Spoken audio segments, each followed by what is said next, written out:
right. I don't know what to do about that. Thank you, God of Chaos! So the finish line is now on step 2 of 10. Wade is on step 5, and I am on step 9. Yes. Wow. There's a weird cosmic hole in step 10 now. Oh, wait, sorry. Wade also prayed to the God of Chaos, so I'm going to roll the dice. I think that's powerful enough to be powerful, right? But which way do I move? It could be backwards or forwards. It's chaos, man. Hell, I tell you what. Odd number, I move toward Bob. Even, I move back down. Okay, that's fair. That's good. I like that. Odd finish line. To put a shoe from... Nope. No chutes and ladders for us. It's never gonna happen. Wade, back to you, man. I pray to the god of trampoline magnetism to attract me to the nearest trampoline. I love your optimism, but I have established, and I'll say this ahead of time, we've established the prayers, keep saying that, only have a 3-step range. You are 4 steps from the trampoline. You can be drawn toward it. I will allow that. I was only going to allow forward progress, but I will allow it. Do you still allow it? No. Do you still allow it? No. Okay. All right, Bob. Only allow forward progress. I pray to the god of Gyan Chowper, which was the original game from India that inspired Chutes and Ladders. That was based around themes of karmic justice and balance and all things. I can hear you. Scroll forward, I believe you. 13! Fucking finally! Yes. And the truth, the shoe was here the whole time. Oh, that's not the right direction at all. There was always a chute in this game, because if you would ever go over the line, you would be returned back to the beginning. And the game would continue for fucking ever. That's a powerful wish if I ever heard prayer. Why do I keep saying wish? 3! You go forward 2, which means you go...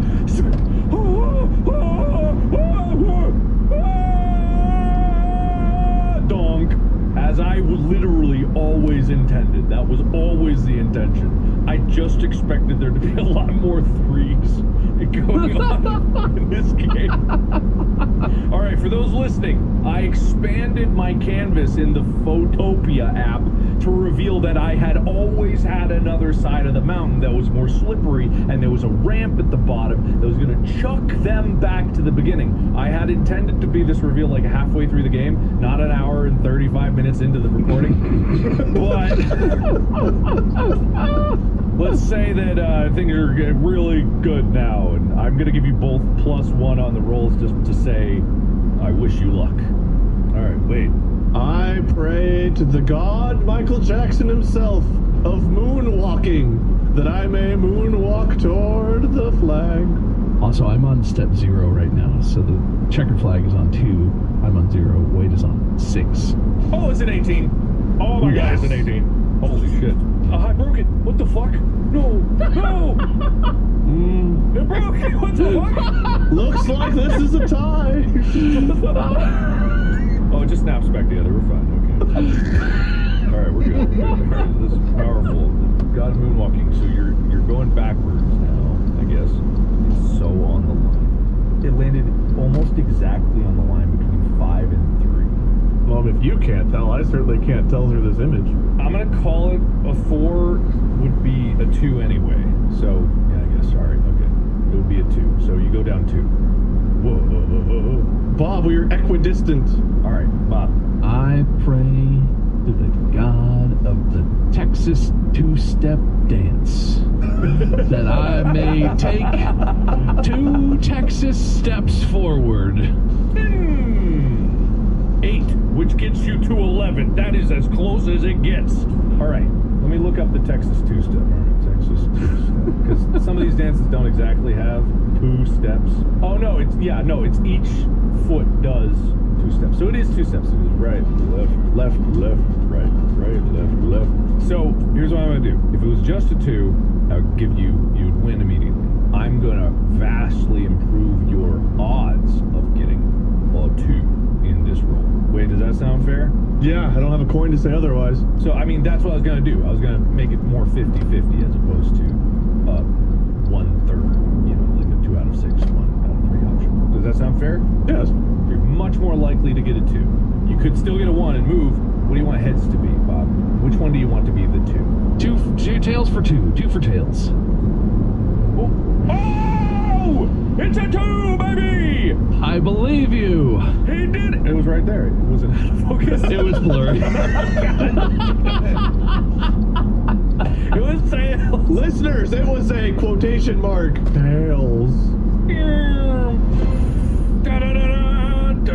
And you have escaped, and then Wade is stuck here for... It's not so bad. So thank you, boys. This is the end of Sisyphus, which is the name of the game.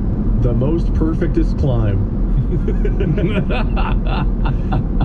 Much like anything we do where it's like, this will go faster than I think. It never does. It never does. I apologize for it taking so long. We could have had 2 episodes. This could have been a 2-parter.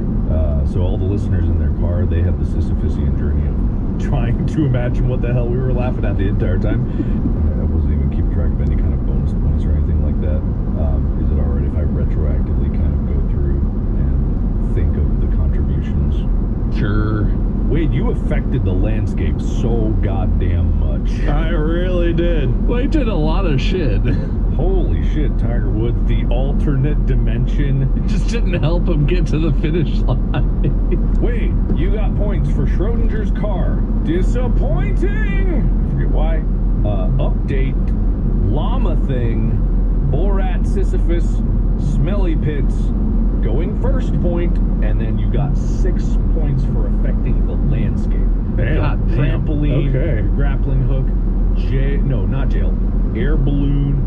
You did Tiger Woods? I did Tiger Woods in jail. You moved the goalpost. You did one more thing. Jail. I did jail. Jail. You did jail. Okay, you did. That's 6 points for that. Bob, you got a sick burn right off the bat. You were wearing a green shirt. Truck heist, land after time was very funny. Bucket of wheelchairs reference, which counts as a callback. Schizo Y point. Segway, boys. Who are you, Wade? You got 2 points for the win. Alternate dimension hell, the chain, and then. I became a fighter jet and a dung beetle. Okay, yeah, that probably cosmically works, but The dung beetle was a critical failure, I guess, technically, but... wait, should that count? Well, if the fighter, I think the fighter jet and the dung beetle would cancel out if you count the failure as a -1, wouldn't it? Yeah, that's true. I didn't give you a hot air balloon point or anything, so. I thought you said you did. Oh, if I did, then I think it should count. He went through a dung beetle transformation. It probably counts. All right. Either way, very reflective of the landscape. I'll tell you the score.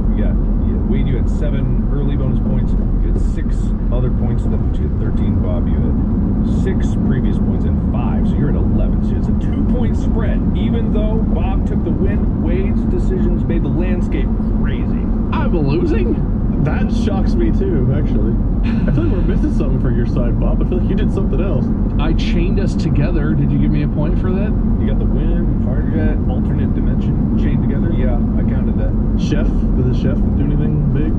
Yeah, you got the Gordon Ramsay rage thing. That really... Mark didn't seem impressed by that. No, I didn't get a point for Fruity Pebbles. Yeah, that didn't really do it. Yeah, I think this is about as fair as I can make it, and unfair has already been called, so we can't be called again. This is it. Spin that wheel. Well, I guess I want this one to be a 3, don't I? I mean, Mark had a crazy comeback last game, so I guess you could too. Oh, no, it could be sudden death. It was a 1. What do you want to add to the wheel, Mark? Is there a worst luck? No? All right, worst luck. All right. I shuffled them multiple times. We have 40 options on the wheel. Shall we? Yes. Good. Come on. Sudden death. Oh. I didn't eat. I don't think either of us ate. I only drank. By the rules, if neither of you qualify, it's a respin. So you're saying there's a chance? It's good. Come on. worst luck? No. All right, worst luck. All right. I shuffled them multiple times. We have 40 options on the wheel. Shall we? Yes. Good. Come on. Sudden death. Oh. I didn't eat. I don't think either of us ate. I only drank. By the rules, if neither of you qualify, it's a respin. So you're saying there's a chance? It's good. Come on. Come on. I really thought it was the other one. All right, who thunk the hardest? I think Wade was really thinking through all the options to get there. I'm not saying that qualifies because not all of them worked out. There was a lot of thought going into his things. I didn't think particularly hardly in the episode, so unless Wade is also going to volunteer that he didn't think very much, but he definitely... The most thought I put in was how can I find alternate versions of Chutes and Ladders? I think that qualifies. I think you got this, Wade. Congratulations, Wade, with 14 beautiful points, a 3-point lead despite Bob's victory. You are the winner of the overall episode. Congratulations, what do you have to say? I'll be pushing boulders in a really alternated landscape now. I'll give your guy a trophy later. So he can live with his trophy forever. And Bob, you lost. That's unfortunate despite your victory in there. How do you feel? And now it's time for the loser speech, brought to you by Apple Cash. And unlike on this show, with Apple Cash, there are no losers. It's the definition of privacy and convenience when it comes to sending money to friends. No more public feeds or weird payment drama. You can send cash in messages, right in the conversations you're having. Or use Tap to Cash and send money to someone nearby just by holding your iPhone near theirs. Switch to Apple Cash and start sending privately. Apple Cash services are provided by Green Dot Bank, member FDIC. I'm stunned. I'm stunned that this is where we are after I won the most outrageous game, and Wade did do a lot of stuff. Well, I did a lot of stuff too. I made things happen. I made such cool stuff happen that I won the game. But apparently that was worth one more point than Wade successfully climbing up one stair in the middle of the game. It doesn't feel bad. Doesn't feel great. Could feel better. That was today's loser speech, brought to you by Apple Cash. Stay out of the losers bracket and win big time when it comes to protecting your payment information with Apple Cash. Your payments are always private, and you can easily send money in messages or by using their convenient feature, Tap to Cash. You don't have to look up any usernames or scan QR codes. Just hold your iPhone next to theirs and send away. Switch to Apple Cash and start sending privately. Apple Cash services are provided by Green Dot Bank, member FDIC. All right, well, anyway, that's the episode. The winner's speech! You already said it! Did you? Well, you did! Did I have a winner's speech and I missed it? Yeah, I said, what do you won, now what do you have to say? And then you said things, and then it went over to Bob. I said, loser speech. All right, okay. Back to you, the studio. Yeah. All right, anyway, so, too much thinking. He's got to let it cool off up there. Thank you, everybody, so much for listening and watching. The listeners, it's not all about you. But I wish it was. I pray to the God of ears that ears become eyes so you can enjoy it. Let's see if that worked. All right, 17. Holy shit. Sorry about that, everybody. All right. So anyway, all will become watchers, and thank you. Lovely time. Follow Bob at Meister. Wait at Lord Meeting 777 or Meeting. Yeah, this has been Distractable. The Birch? Shut up. The person doing the intro's name is Baltimore. You gotta check him out for cool Warhammer. What's his channel name? Baltimore's 40K Warhammer. Baltimore's Guide to Warhammer. He hasn't updated the dinosaur one in a while. Oh, but the Living Mythology. That is. If you want to know where Sisyphus came from. You'll see all of our references to the original Sisyphus legend if you go and learn more about it. I guess so.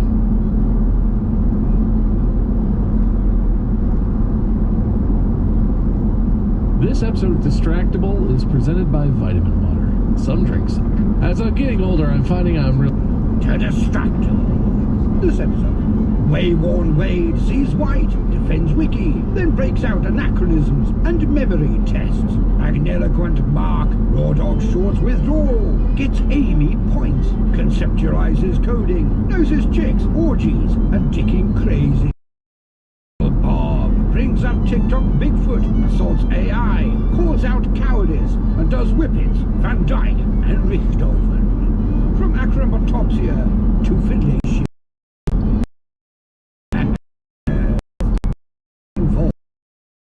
Frog stinks. Now sit back and prepare to be distracted and enjoy the show. Hello, everyone. Welcome back to another episode of Distractable. I'm today's host. Wait, how am I the host? The great question. I won somehow last time despite losing, which is a talent of mine to be sure. By my co-hosts, Bob and Mark. I'm here. I'm ready to lose again. All right, that's the spirit. If you've never been here, this is a show where one of us hosts. The objective for points. Whoever has the most points at the end gets to host the next episode. That's the only reward, really. Typically, we start by talking about what's new in our lives. And I know something that's kind of new and crazy, but I'll save it because it's these two's turn to talk. What's new, boys? I have a TikTok update. Oh! TikTok update. Everybody loves my legendary TikTok updates. I do. I think it's great. I have two things I want to talk about, and one thing, well, it's one of the two things I want to show you. But the first one is, there's this lady on TikTok, I don't know her personally or anything, but it's just really funny. I don't know what happened, but something happened that led her to post a video of her couch, or I think maybe she was talking to someone in her real life, and they had this confrontation about this. Anyway, she has a couch. It's clearly a gray couch. Like, it's not blue-gray, it's a gray couch. It's unquestionable on video. And she posted a TikTok where she was basically like, I was talking to my husband or friend or somebody, and I was like, oh yeah, something about go sit on the blue couch or whatever, and they were like, you don't have a blue couch. She was like, yeah, we have a blue chair and a blue couch. Go sit on the blue couch. Oh, I do know this.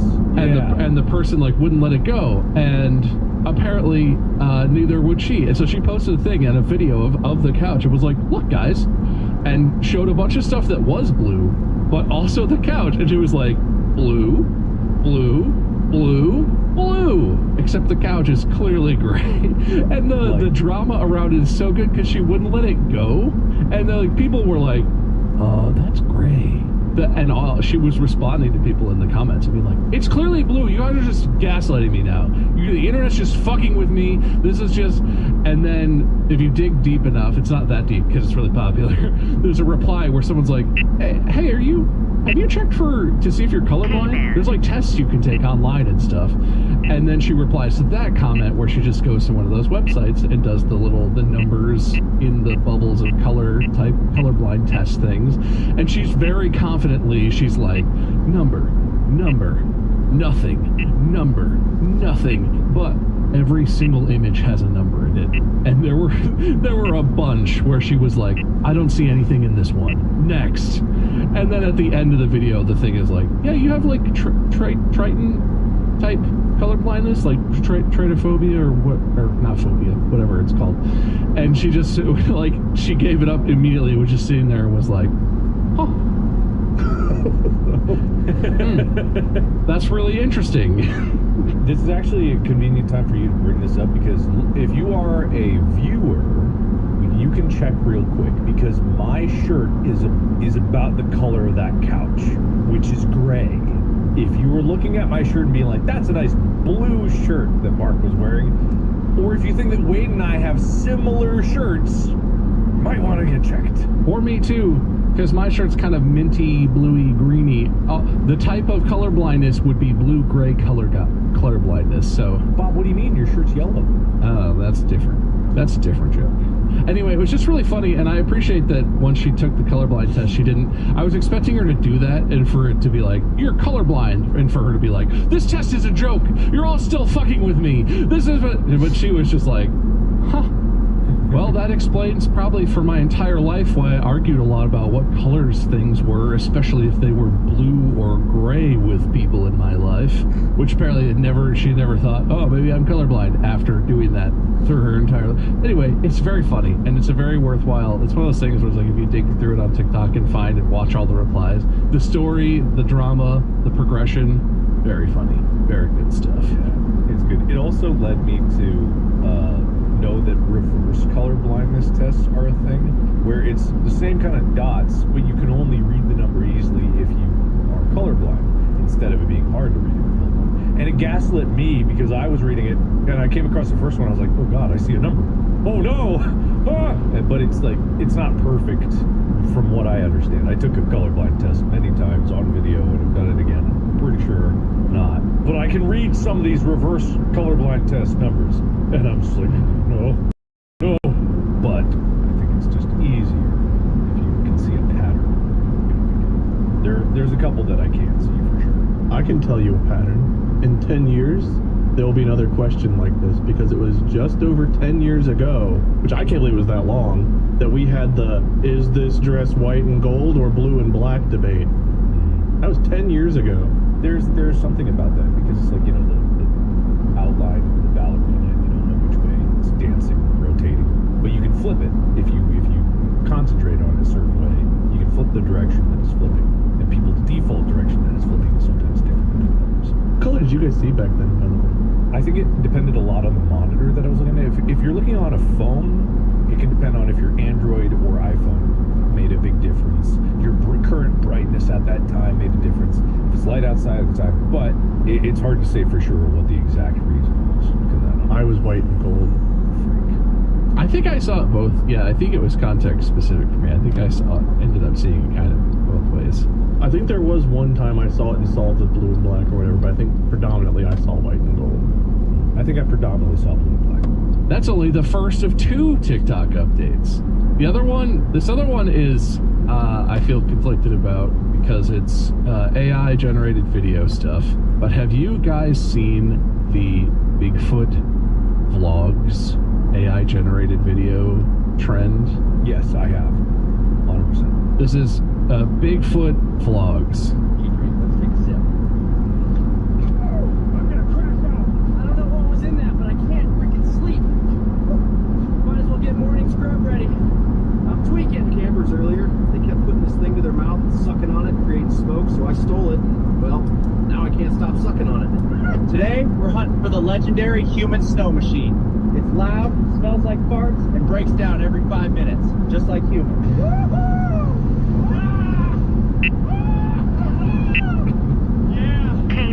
Anyway, that's the whole thing. There are a lot of them. There are Stormtrooper ones, which are also very funny. It's a whole thing. It's just like bro vlogs, but starring different, characters like Bigfoot and the Yeti and Stormtroopers. And they're so trashy, but somehow they have an absolute stranglehold on me right now, and I cannot stop thinking about them and watching them whenever they come up. Is it just me? Am I crazy? I feel like you're not crazy. And there's something addicting about that, yeah. Here's the thing that I think, because people are often morally conflicted, because there's those that are like, no AI ever, forever, but that's still funny. Like those influencer impossible challenges ones, those are funny because they could never exist otherwise. Those were also funny. And the Bigfoot ones they bridge that gap. This is not something that could have existed without this medium. If the AI video is only ever used for Bigfoot vlogs, I think that's okay, because that's not taking away from the Bigfoot vlog channel that I watch regularly. I think it's extra content that kind of is in a way, and that general because I still know in my soul Google stole every YouTuber's videos they've ever uploaded. That's why it's so good at making vlogs. That's the problem. But they're never going to get caught. The truth is never going to come out, and it wouldn't matter anyway if it did. But that's neither here nor there. I think that's why it's kind of like that tickles me, because it's just something you've never seen before. Allegedly. It makes me feel crazy because the jokes are funny. It makes fun of vloggers pretty hardcore. The Bigfoot jokes are funny, but like, it's wild. And I feel like it has a stranglehold on a lot of the internet because these things are going crazy. It's very popular, but like everything. And in a few months, people are like, I don't want to watch any Bigfoot vlogs. Give me the new thing. And maybe there'll be a few more things that get generated with the AI stuff. can't wait till Greek God Vlogs comes out. That's going to be the real one. You can make it right now. $2.50 a month. Give Uncle Google. What scares me is the trend that YouTube took. This is an old trend now, but like the cut from action to action to action to action. I've been watching some people that have been mid, and he was talking about like how he watches content. He's like, I can't even watch like those type of videos now without being at like 1.5 speed. Like I just need to watch. I need to get through content fast so I can get more of it. It's like, are people's attention spans getting that bad? Where now you can't just watch just a normal Let's Play. It's got to be cut up. But on top of being cut up to death, it also has to be 1.5 speed because it's just like must consume 10-minute video in 5 minutes or else.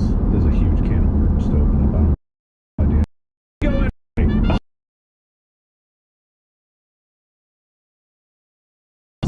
You're all right. You're get so much energy. Machine gun whip.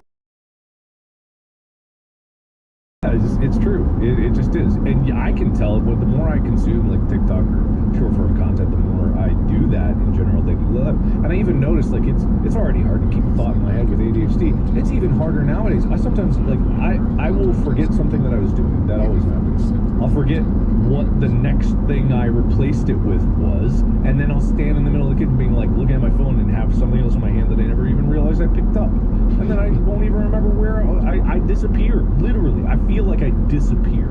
And that's concerning, and that caused me to stop. That's why I deleted TikTok a while ago. And I replaced it with YouTube Shorts, but I gotta get that out now. And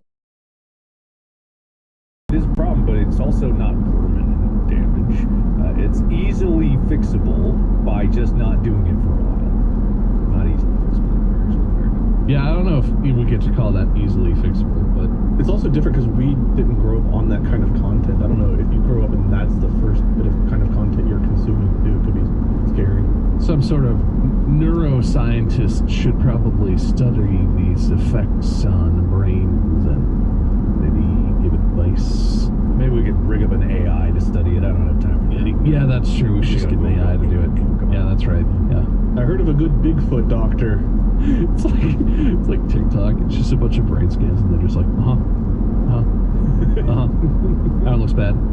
Man, that reminds me. Amy said something very funny about AI in the current state. Because Apple published that study that was like, hey, AI is not that great. I think we might mention that. But she explained it perfectly because I've been using it a lot to try to fix some of my lack of knowledge. I'm trying to be a systems admin when I have no qualifications of system administration or programming or something like that. But they have this new thing with AI where you can vibe code. You don't need to know code. You can just like kind of nudge it, you know? It's like, what if I wanted to do this? And it's wrong half the time. And the first time the code's like, this is code, and I go like, double check your work. Is this right? And they go, oh yeah, I looked real good at that code.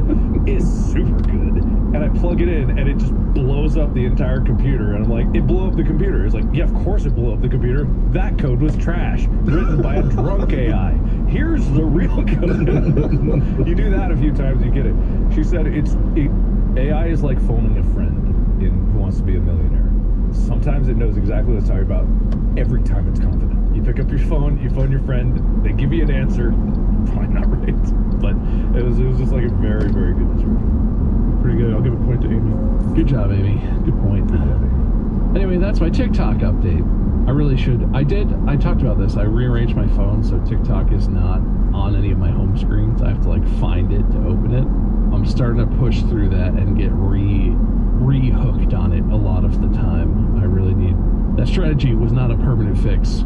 I will say I've been getting a lot of targeted ads for something. I don't want to call it out too directly. Some product. It's like a thing that you connect to your phone via Bluetooth that just stops you from opening certain apps. It like intercepts things on your phone. And a little bit, a part of me is like, oh, that makes sense. But then the rest of me is like, don't buy that. Don't buy that. That's not a solution. you can just turn that off. It doesn't fix anything. I mean, you just have to have the actual willpower. Which is hard, but My turn, finally. Oh, you already talked. Just was commenting on what he said. Wasn't that what he was doing? No, that's what I thought I was during my winter speech last episode, but yeah, go ahead. Okay. In other news, I will say that it kind of relates to with my working with the various AI models. They're all dumb, but some are more specifically less dumb than others. I don't know. I've actually learned a lot about coding. It is very strange because there are some evidence that AI is bad for education. And I think as a complete supplement, if you're like, write me a report about X, you just take it and go. But every time I'm plugging something in and it doesn't work, I have to figure out why it didn't work and work it through with the AI. And it's been fascinating because I didn't know anything about like Mac file system command line stuff. Now I actually have a better understanding. I understand what sudo does. I understand why certain way that you put things together and you put parentheses. And it's been forever since I took a programming class, and I was never good at programming to begin with, and I'm not good now. I'm not saying I'm good, but I understand it conceptually. So I think that is a bit more optimistic, and not a lot of people talk about that, in that if you use it, even in its dumb state, assuming it's wrong, that's actually the good place to start from. It's good that it's wrong sometimes, because you can figure out why it's wrong if you approach it with that mentality. So you have to be willing and have critical thinking abilities to work out what is there. And it's a puzzle, and it is satisfying when you solve it, but I think it's kind of cool. If it stays like this, it is kind of cool if you have something with like the widest base of knowledge but zero depth that is wrong half the time, because that inherently is teaching. You are figuring it out through mistakes that it's making, and that immediately solidifies what the right answers are. I don't have to study what the programming language is. I have to be like, that didn't work, that didn't work, that worked, holy shit, that worked, and I'm typing it in manually myself, it worked, and that really stuck all those commands in my head. So there's something to it being wrong. I don't want AI to be perfect. I think it's better that AI is completely imperfect. I think that's a good spot for it. And it probably will stay there, because according to that Apple study, the reasoning models are definitely not what people think, which I've known for a while. Bob, you've known for a while. Wade, You know, Wade, I will say, I do think coding and computer science things in general are a particular use case where what you're talking about really works. But there's a lot of stuff that I think people want to use AI and do use it for, where if you don't get that instant feedback, people are using it for knowledge bases where you're just taking whatever it's giving you, putting it into something else that you're using for work or for whatever.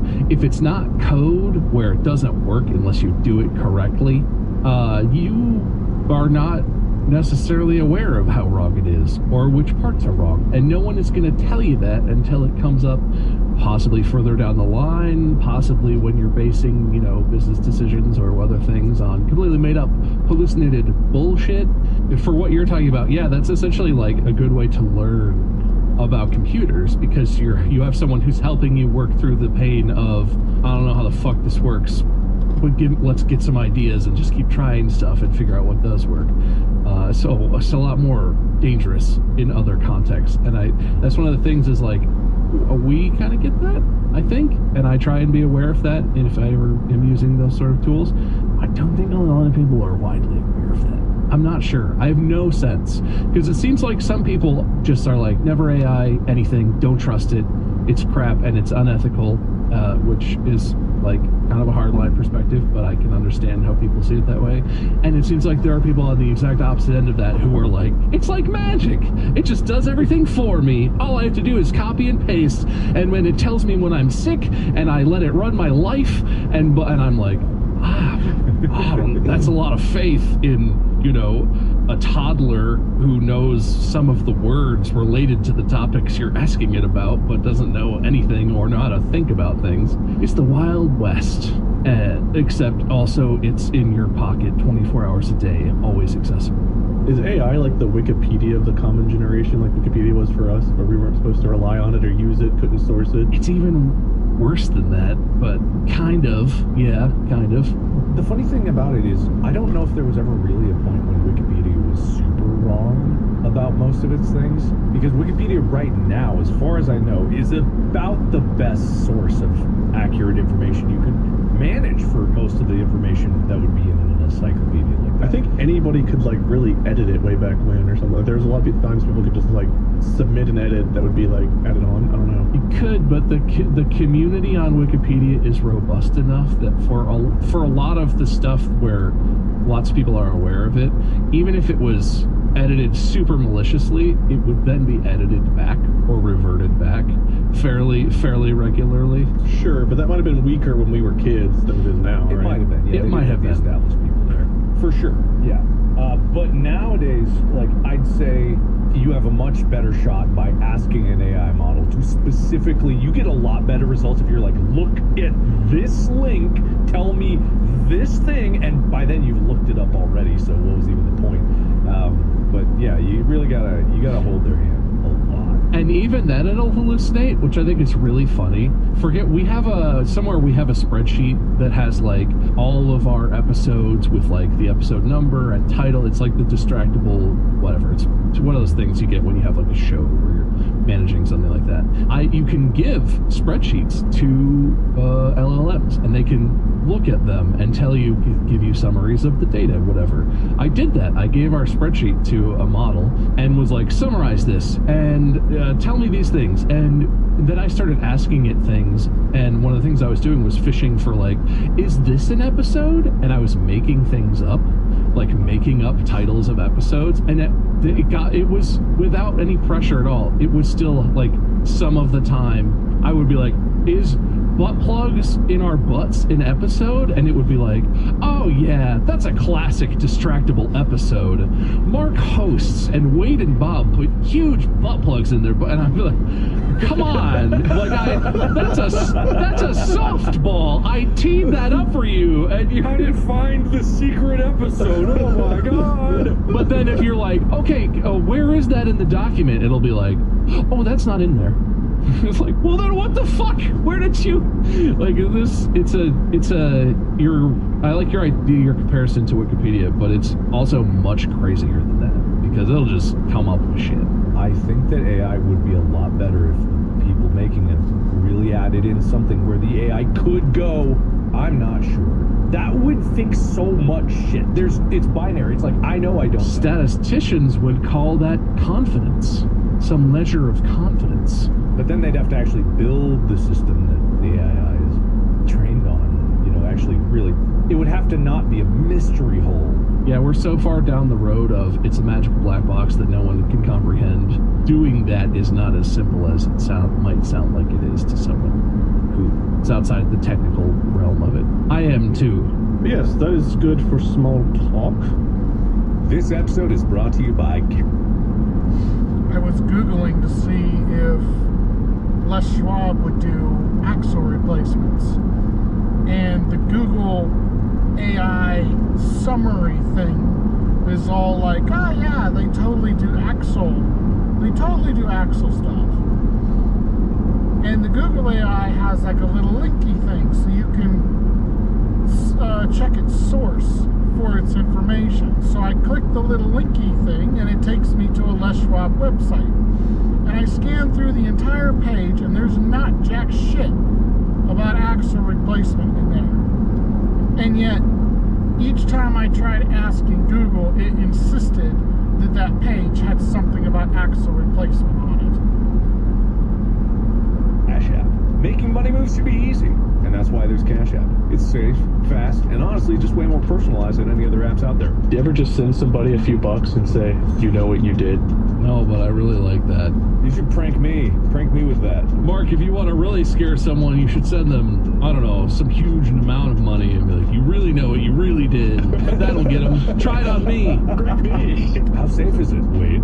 Oh, it's very safe. Whenever you get like something potentially spammy or scary, it'll actually give you like a little warning to let you know, like, hey, this might be a weird thing. You might not want to do that, which is nice. For a limited time only, new Cash App users can use our exclusive code to earn some additional cash. For real, there's no catch. Just download Cash App and sign up. Use our exclusive referral code Distractable in your profile. Send $5 to a friend within 14 days and you'll get $10 dropped right into your account. Terms apply. That's Distractable in your profile. That's money. That's Cash App. This episode is brought to you by Uber. You know that feeling when someone shows up for you just when you needed one? Coming up on Turkey, it is 98 degrees outside. That's what Small Uber is on the way, so you can be on yours. Uber on our way to your house. Wade. So I came across an article, and I figured maybe we could talk about it for the 4th or 5th time, because we have more old phrases. Woo! Yeah, we're finishing this up today. I seem to recall not doing very well in these episodes, so I have mixed feelings about this. I don't know that anyone has done well in these episodes, but I enjoy them, and I want to get to the end because I need to complete it. I mean, that's fair. Will you get like a PlayStation Platinum trophy or something? Oh, do we get trophies for completing things in this podcast? We get the winner of the year, the season gets a trophy. I don't think that's ever been true.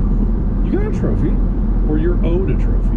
I think that is true. Yeah, I think he's owed a trophy. I don't think it. We owe me a trophy. Yep. We, me, he, she, he, thee. You definitely owes you a trophy. Some other people might also. Well, I guess I'm just going to jump in because we're a little bit late here. Mark, your heads, Bob, your tails. It's just to see who goes first. Tails, that's Bob. Bob, you are going first. Jumping back in, we had some great memorable old phrases last time. This time, let's start with what are, I guess, chicks on a raft. Chicks on a raft. That is when you're vibing at the pool with your crew and you need to eat, but you don't want to get out of the pool.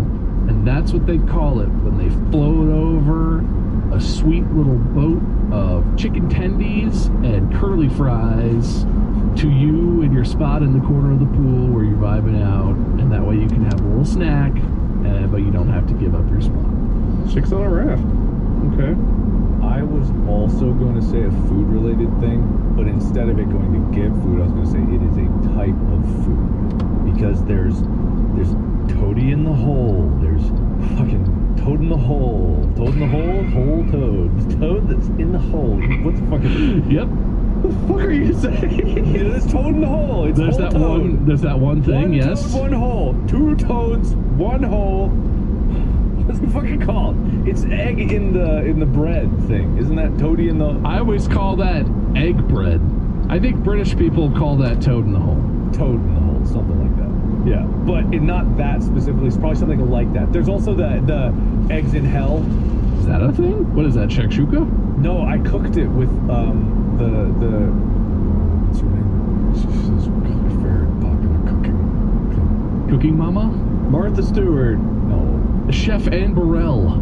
it was Bon Appetit when I tried to keep up with a professional chef. Oh, wait, I remember that happened, but I don't remember who. Man, that was 5 years ago. Goddamn. Carla is her name. Oh no, Carla. Okay. Chef Carla. Yes. Carla. Anyway, we made eggs in hell or whatever it is. Eggs in purgatory. Not quite hell. They haven't made it to hell yet. Just to cut to the chase, I gotta give it to you, Mark, because the answer is eggs on toast. Wait, what the fuck? Chicks on a raft is eggs on toast. What? Is that the first time any of us actually got it? Didn't we get one that was like nicknames for boobs or something? Or Mark got one that was like names for being drunk or something? Yeah, you guys have gotten a few, but like this one was pretty out there. I did not expect you just to get it. So, Bob, I'd given you partial credit for saying a food-related thing. I was like, oh, okay, that's pretty good. And then he's just like, it's like eggs on toast. And I was like, okay, he just flat out said it. You didn't think when it was toady in the hole at first, but yeah, I got there. Don't worry. I did not. Mark, what is a zib? Z-I-B. What is a zib? It's like a zin, but it goes up your nose or it goes up your butt. It's butt chug Wade doesn't know what zips are, do you? Another name for like a Chardonnay. We're reversing the game on him. Fuck you. Do they have tobacco in them, or are they literally just like they're like nicotine things, right? Pure nicotine, I think. Nicotine It's like a powder. little pouch of like nicotine that you like tuck under your lip, and it gets you fucking geeked. If you want to like vomit immediately, Just pound one. just pound. One of those up your butt would be a hell of a thing. I cannot admit. I've never had a Zyn. I've never taken a Zyn. You can tell by my vernacular. I've never, what do they call it? You've never Heard of Zyn? imbibed a Zyn? I've never done a Zyn, but they make similar type things where it's a little pouch, but it's caffeine. It's like flavored and it's caffeinated. And I got a thing of those, and I put one in my mouth, and I thought I was gonna die. So I can only imagine how much fun Zyns must be, because So fun. like it tasted good too. The one I had, it was like citrusy, and I was like, and then like a minute later, as the caffeine started to soak through my gums, I was like,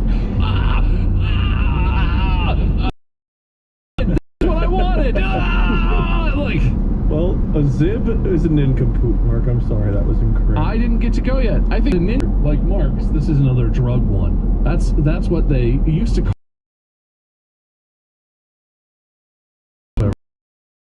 And just inhale. Okay, so I get to call it what I was just.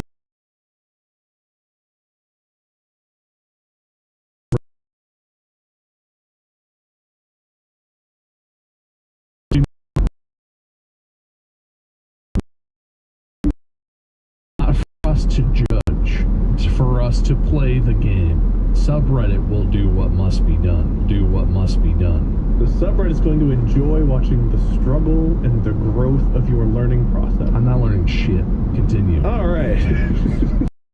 Mark, what is an amorous congress? I know this one. Well, Congress is just another word for assembly, and amorous has no other definition. It's an orgy. Okay, all right, you went right for it. Okay. It's an orgy.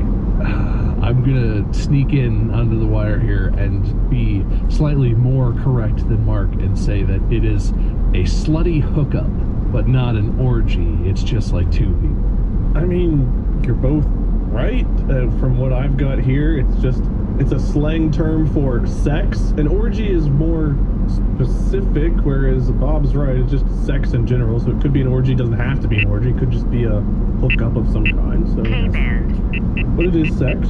I feel like amorous doesn't have an ambiguous meaning. I feel like that's not just like you wouldn't be like, oh, I had an amorous congress with my wife last night.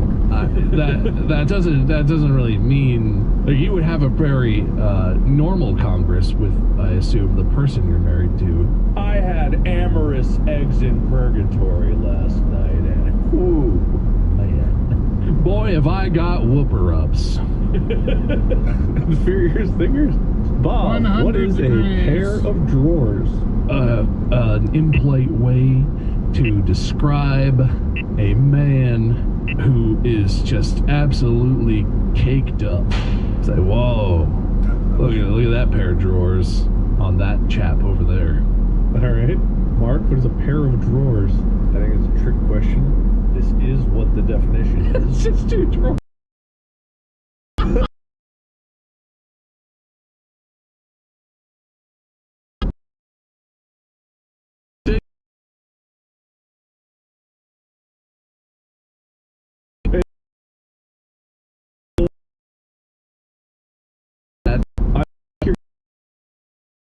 Pants. At least not immediately. Maybe later.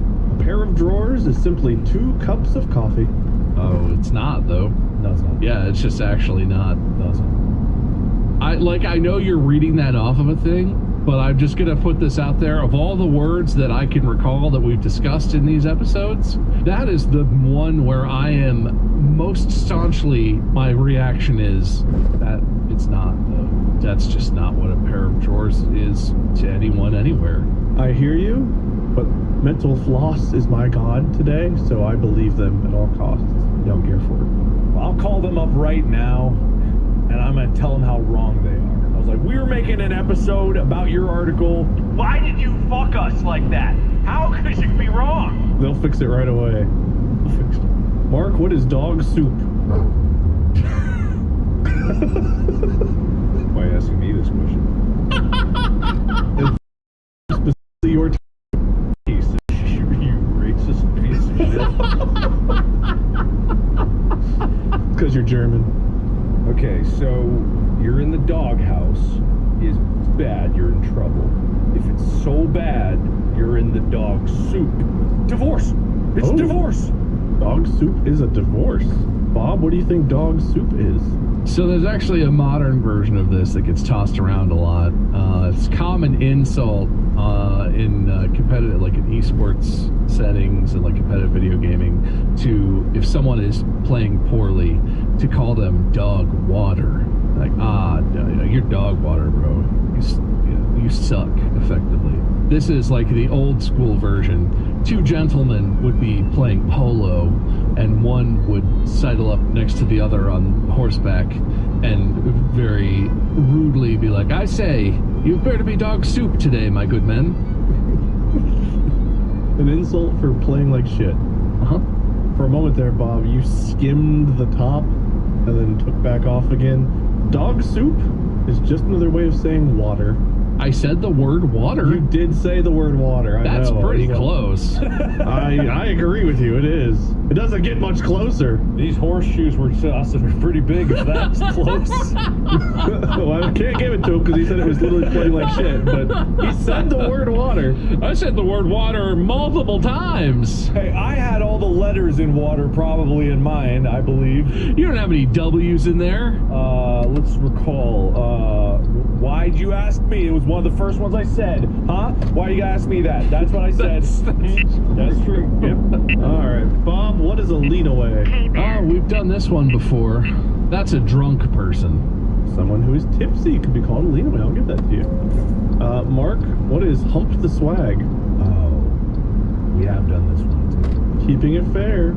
Isn't this just like carrying a backpack or something? Carrying a load, anything. It's something simple like that. It's close. I'll give it to you. It's carrying your luggage on your back. That is carrying a load or carrying like a backpack. I'll give you. Okay. Mark, what does it mean to take the egg? Whoa, hey, come on now. What is this term? Oh, I thought it was boop, boop, boop, boop, boop, boop. Is it back to you, Bob? Okay, I might be wrong. Boop, boop, boop, boop, boop. No, it's boop, Boop. All right, Bob, what does it mean to take boop. Yeah, one before. Makes.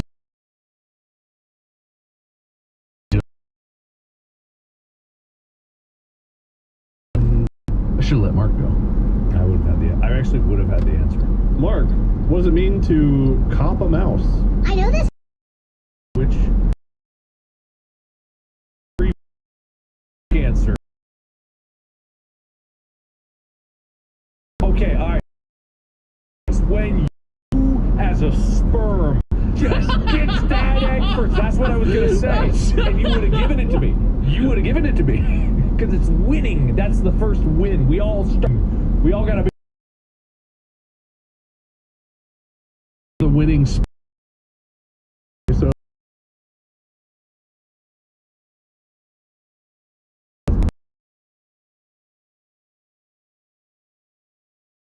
All right, Matthew McConaughey from Wolf of what Wall does it mean to be on the hoof? So back then, it's like, for example,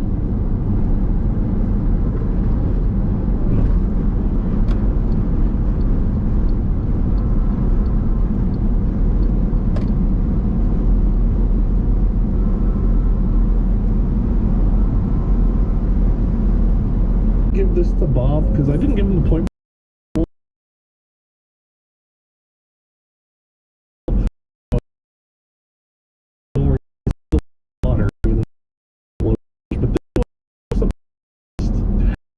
The hoof is any kind of meat served rare, and rare means cook fast, and it's borderline along with the other one. Maybe it's a half a point with those two combined. It's a rough one, but if I'm going to give it to anybody, it would be that. Yeah. Half a point? Alright. If I'd have said what's above the hoof, I would have been close to. I know you were would've been right in the area. But you avoided the leg, you avoided the animal entirely. Mark, what or who is George Eddy? mentioned. But George Eddy. Okay. George. Eddie is also known as a current of some type in water. Water, water, water, water, water. Water, water, water. Water, water, water, water. It's you in water. Isn't George his first name? there's a lot of wrong in there. But Bob, what is George Eddy?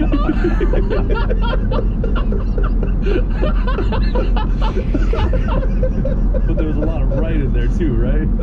I didn't say that. There's just a lot of stuff in there. It's all kinds.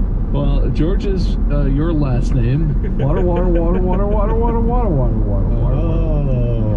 This is actually a Cockney rhyme, and the way Cockney rhymes work is you generally say like a name or something completely unrelated, but it rhymes. George Eddy rhymes with ready.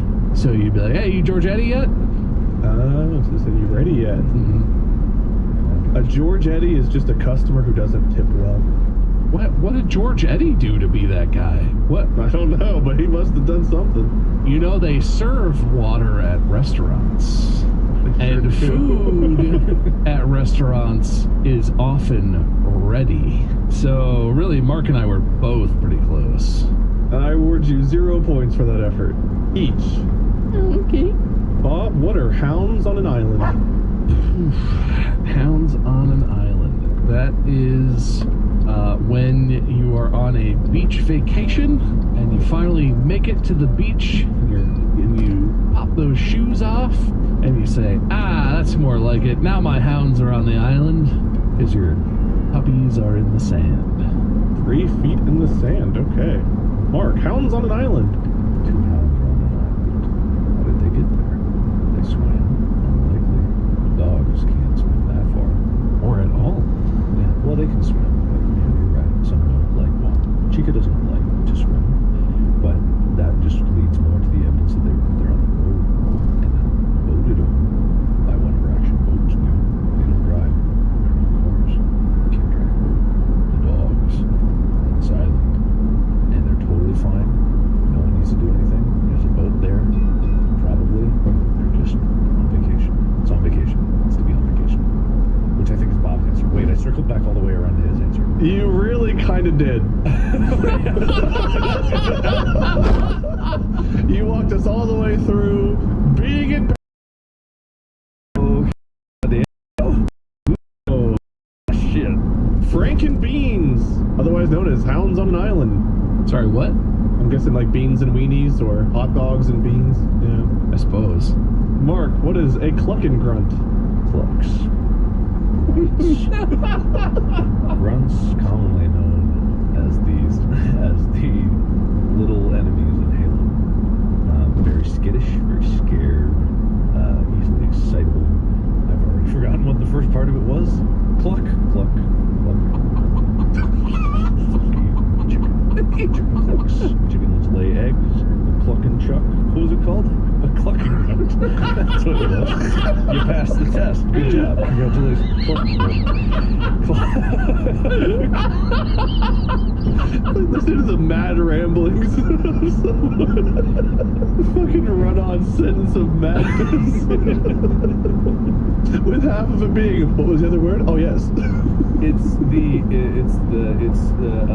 another phrase for pooping with difficulty because you ate a lot of chicken and a lot of eggs. You ate like only 2.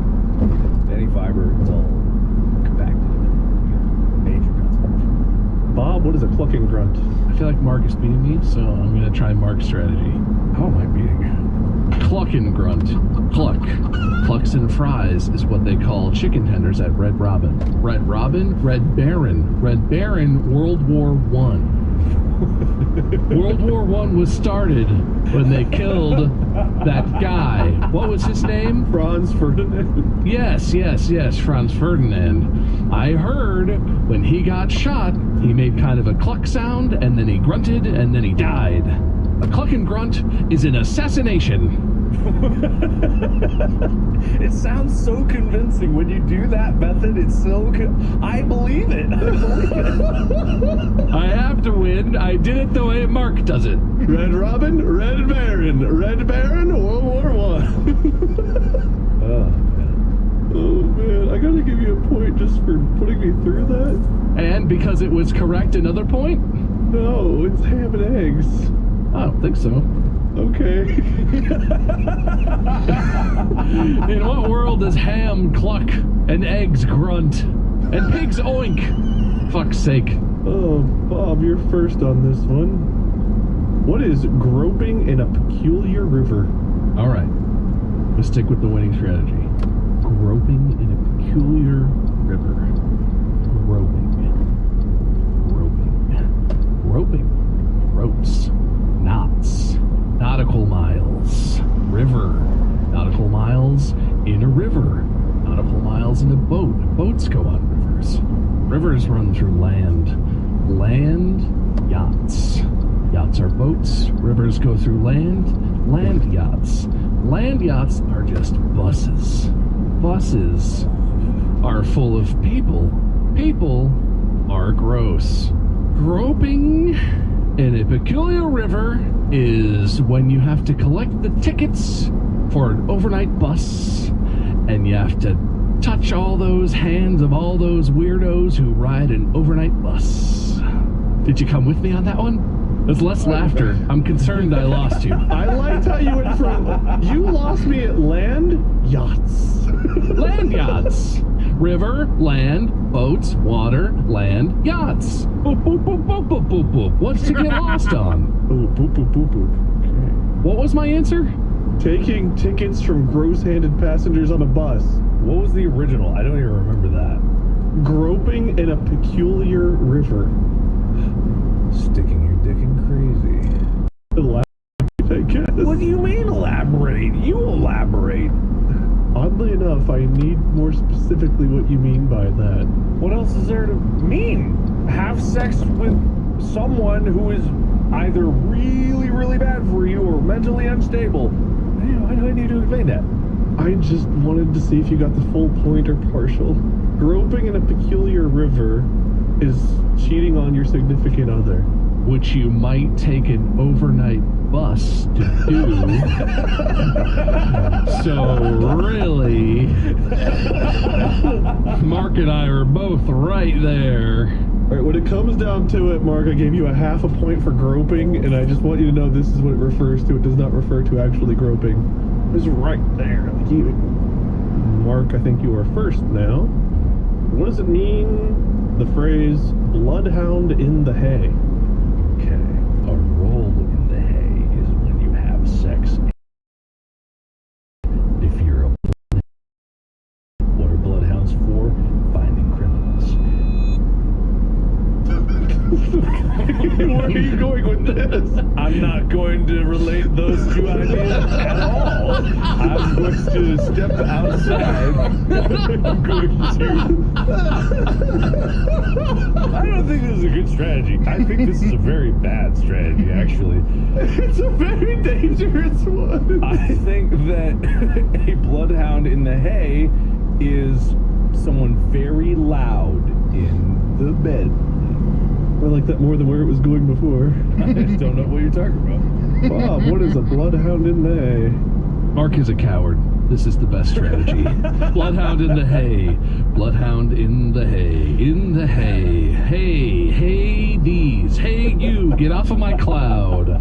Bloodhound in the clouds. Bloodhounds are for fighting criminals, as Mark pointed out. Criminals flying in the sky. Criminals in the sky.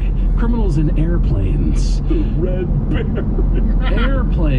Airplanes. Get off of my cloud. Get off of my plane. Harrison Ford. Harrison Ford is president. Harrison Ford is a fugitive. Harrison Ford is the fugitive. Harrison Ford. What was the original word? Bloodhound in the hay. Oh, that's right. Bloodhound in the hay. Obviously. A bloodhound in the hay is when Harrison Ford gets a boo-boo and bleeds a little bit. That's a bloodhound in the hay. Bloodhound in the Hay is hot dogs with sauerkraut. Which Harrison Ford ate on is a coward. I know the word.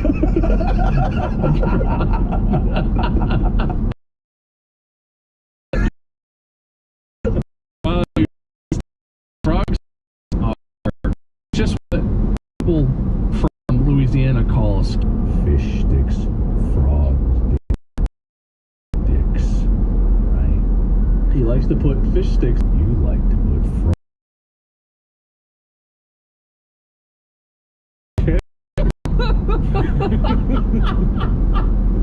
Just imagine Mark landing the plane and it's just like, ooh, smooth landing, ooh, perfect. We're down! It's a blowjob. This has gone in ways and places we've never done with the old phrases before, so I am enjoying it quite a bit. Bob, you might get half a point for this. I guess we'll see if there's any debate from Mark on it. But frog sticks are French fries, which is a food, but you describe them as being like keeping them long and straight, which is like the French fry thing. Like, I don't know. It's not the exact food, but it's close-ish. Is that half a point worthy? Yeah, I think we've gone through the whole list. Let me see if there's any we're missing. Fun fact, dog soup, city juice, and Adam's ale are all water. Groping in a peculiar river, carrying tackle, or being on a left-handed honeymoon are all cheating on your significant other. Amorous congress, basket making, blanket hornpipe, or convivial society are all sex. Blanket hornpipe? I got through my list of old slang phrases that we need to bring back. You guys have... I answered it before and I answered it now. It's a lip handshake, or specifically in Australia, a dull person. I think when I answered this before, I said this exact same answer. You might have.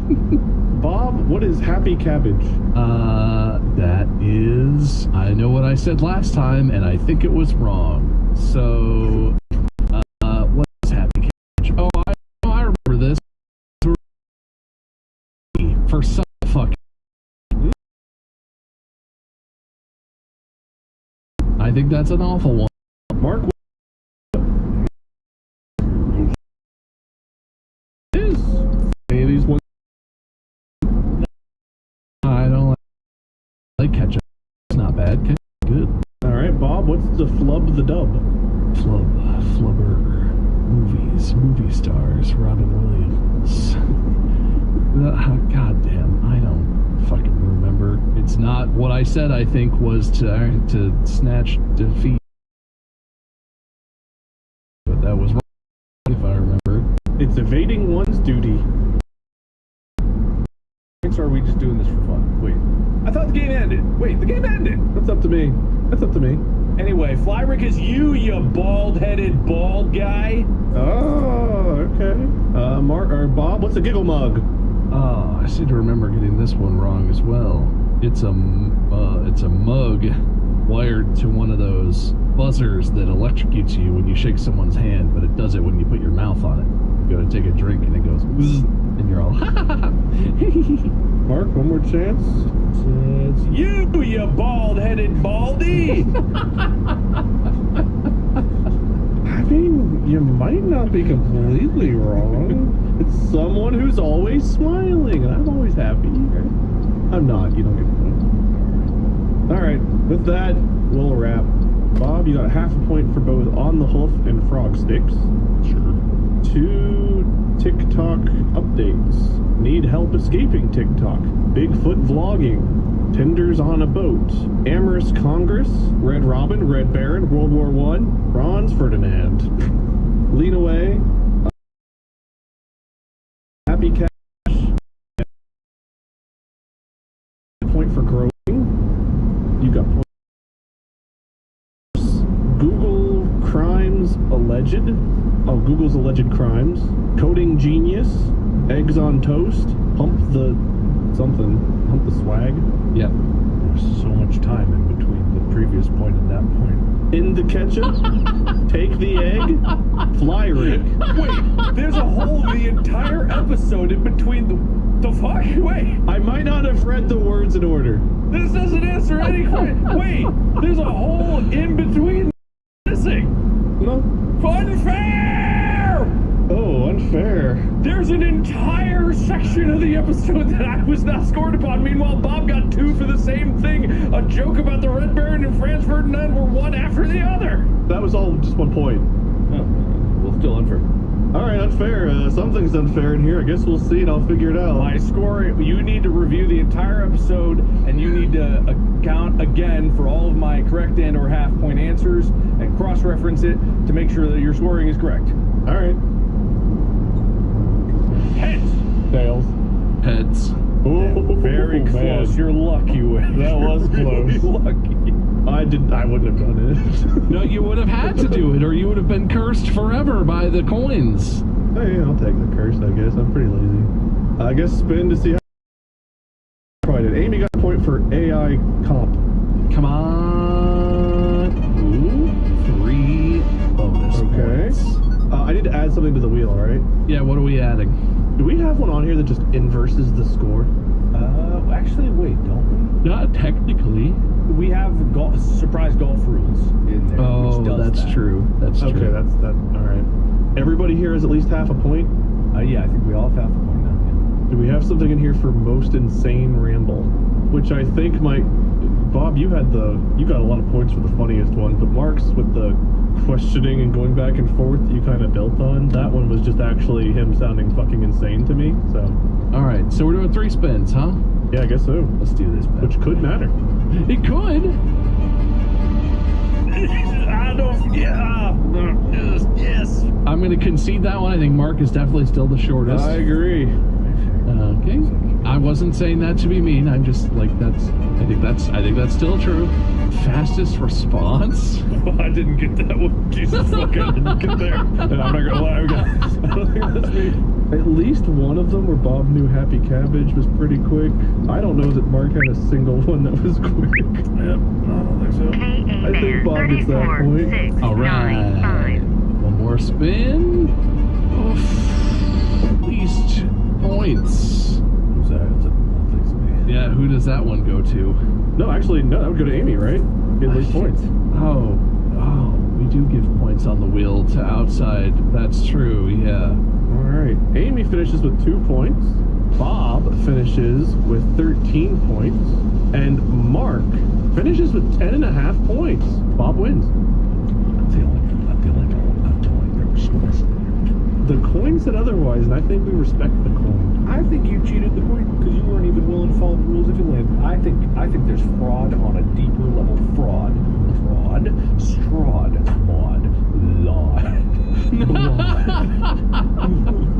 Do you want to call fraud? I'll get the D20.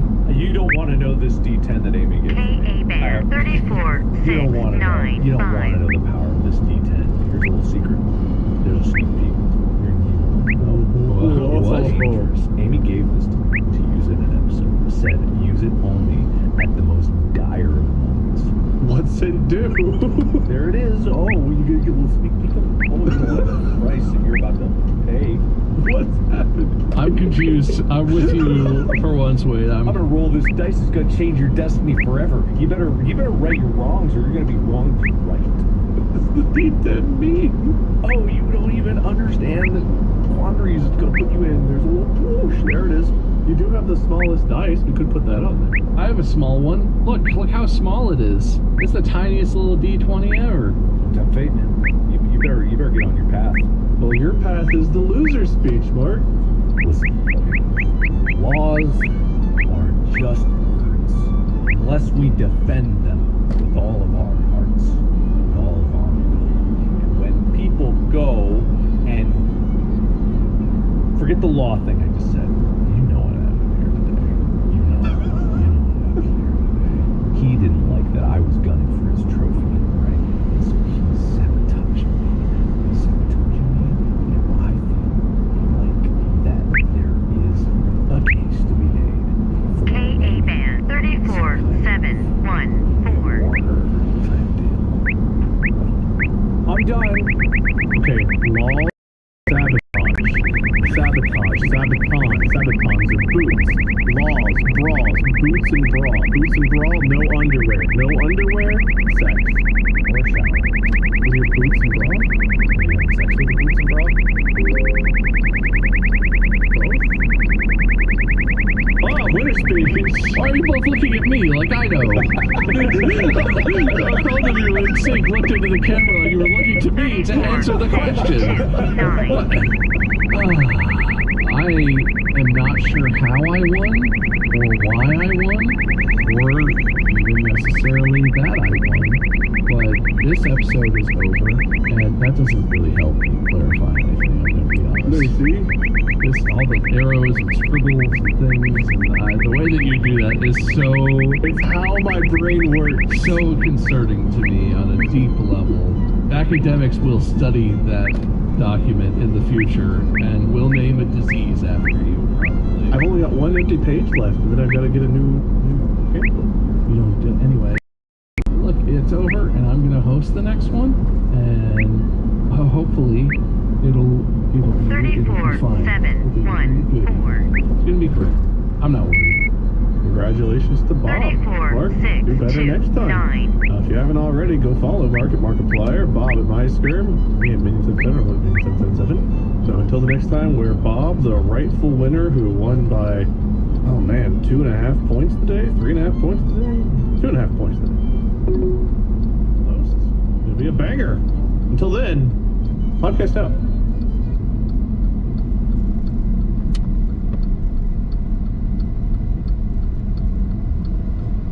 Ontario, Oregon. It's 101 degrees.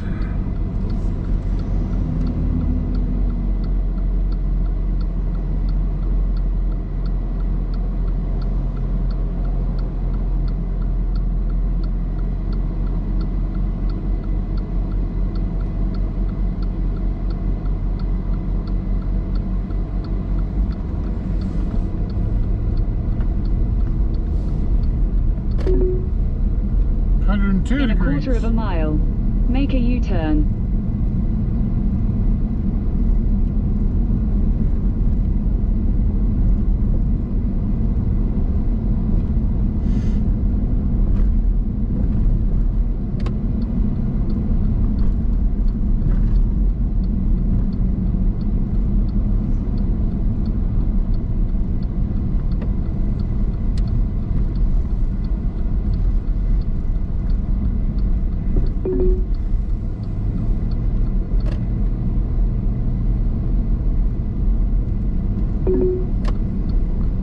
In 400 feet, make a U-turn. Make a U-turn.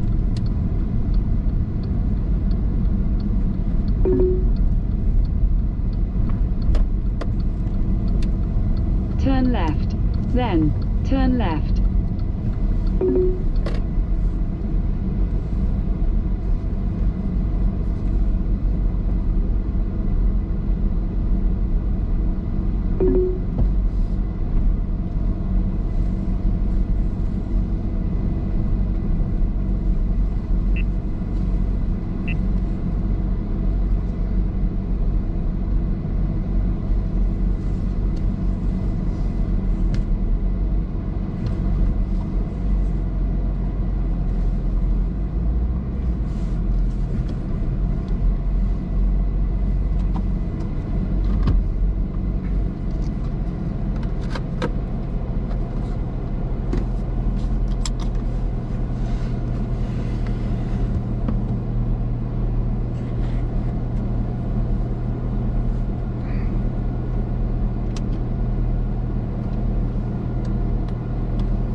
was 18.4 MPG for that leg. Let's go ahead and reset.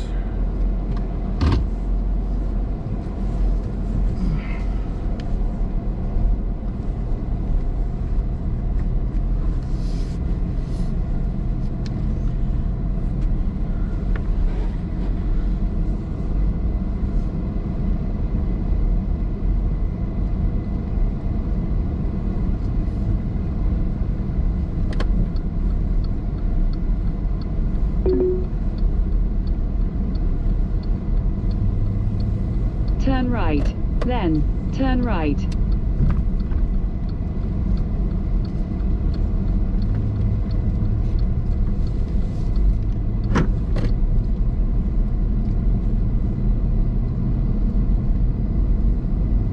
Turn right.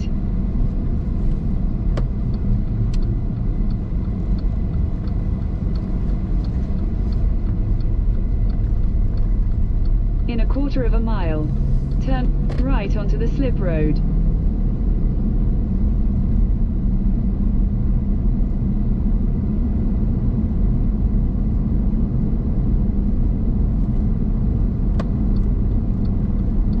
Turn right onto the slip road. Being parked for a couple minutes and it already bumped the temperature on the gauge up to 107.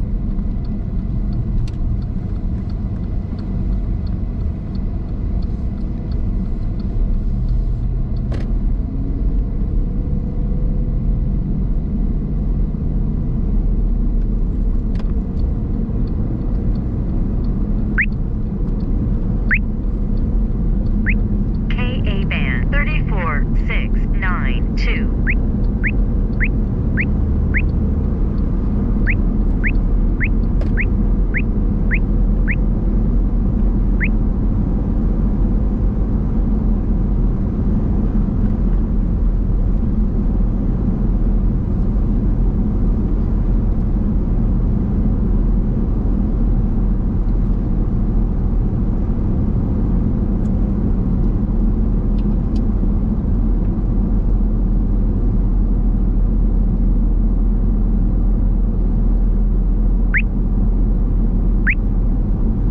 KA band 34692.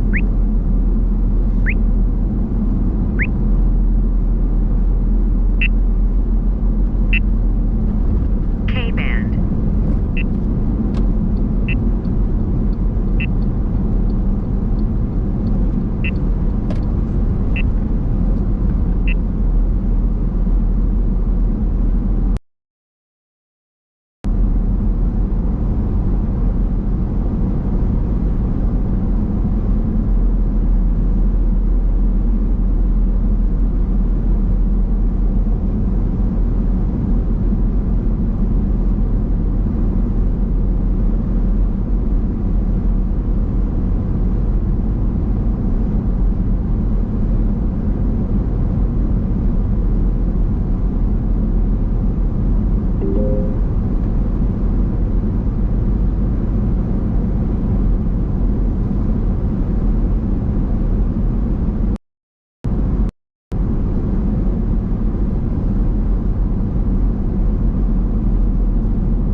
Welcome to Idaho.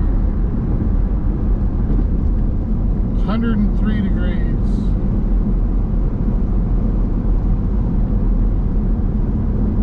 I'm gonna miss my 60s on the beach.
This episode of Distractable is presented by Sugar Rehydrate Pineapple Passion Fruit. Or watchers, and welcome to Distractable. This episode, Beckering Bob, beloved of elongated animals, has his pals play time diluted, true or false. Wheeling Wade has an aneurysm over arseholes and doesn't know his monsters, right, dicks or Corsicans. Maidenly Mark is incensed by Apple's inefficiency, sings Beetlejuice, begets his ships, geometry, and Corvidae.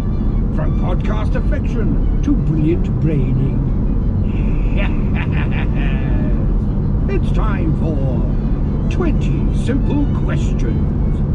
Now sit back and prepare to be distracted and enjoy the show.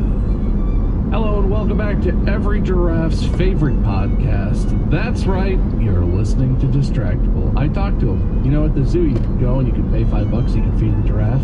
We did that, and I was like, hey, what's your favorite podcast? All 5 of them answered Distractable, which means that basically every giraffe in the world probably listens, which I feel like is a pretty cool thing. We should get a plaque or something.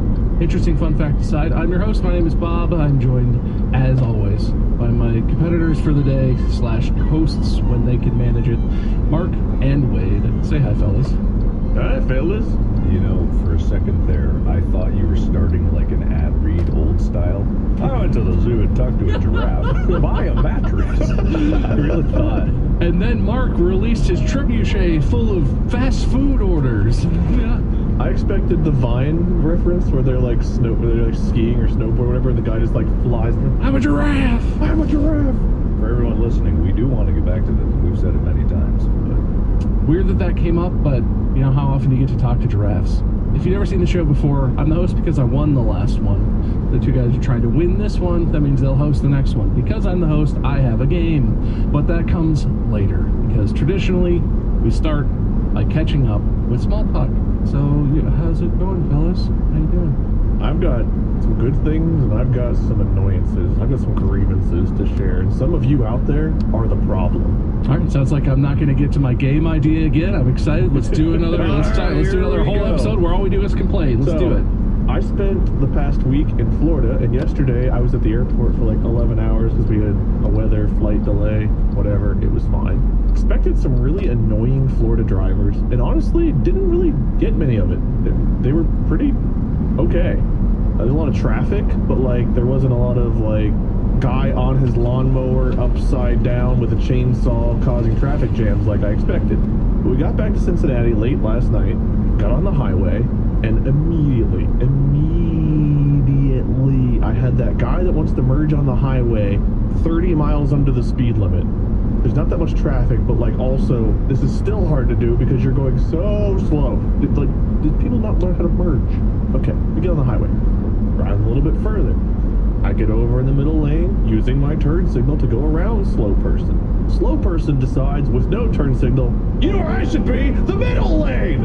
And just cuts me off again. Not speeding up, they just decided that's the lane they belonged in now. So I feel something in my neck, probably an important artery, explode. And I get over with my turn signal to go around again, leave that person behind, goodbye. We get a bit further up and there's road construction or something's going on, so the actual highway is like shut down, so we have to get off and go around to get a different route.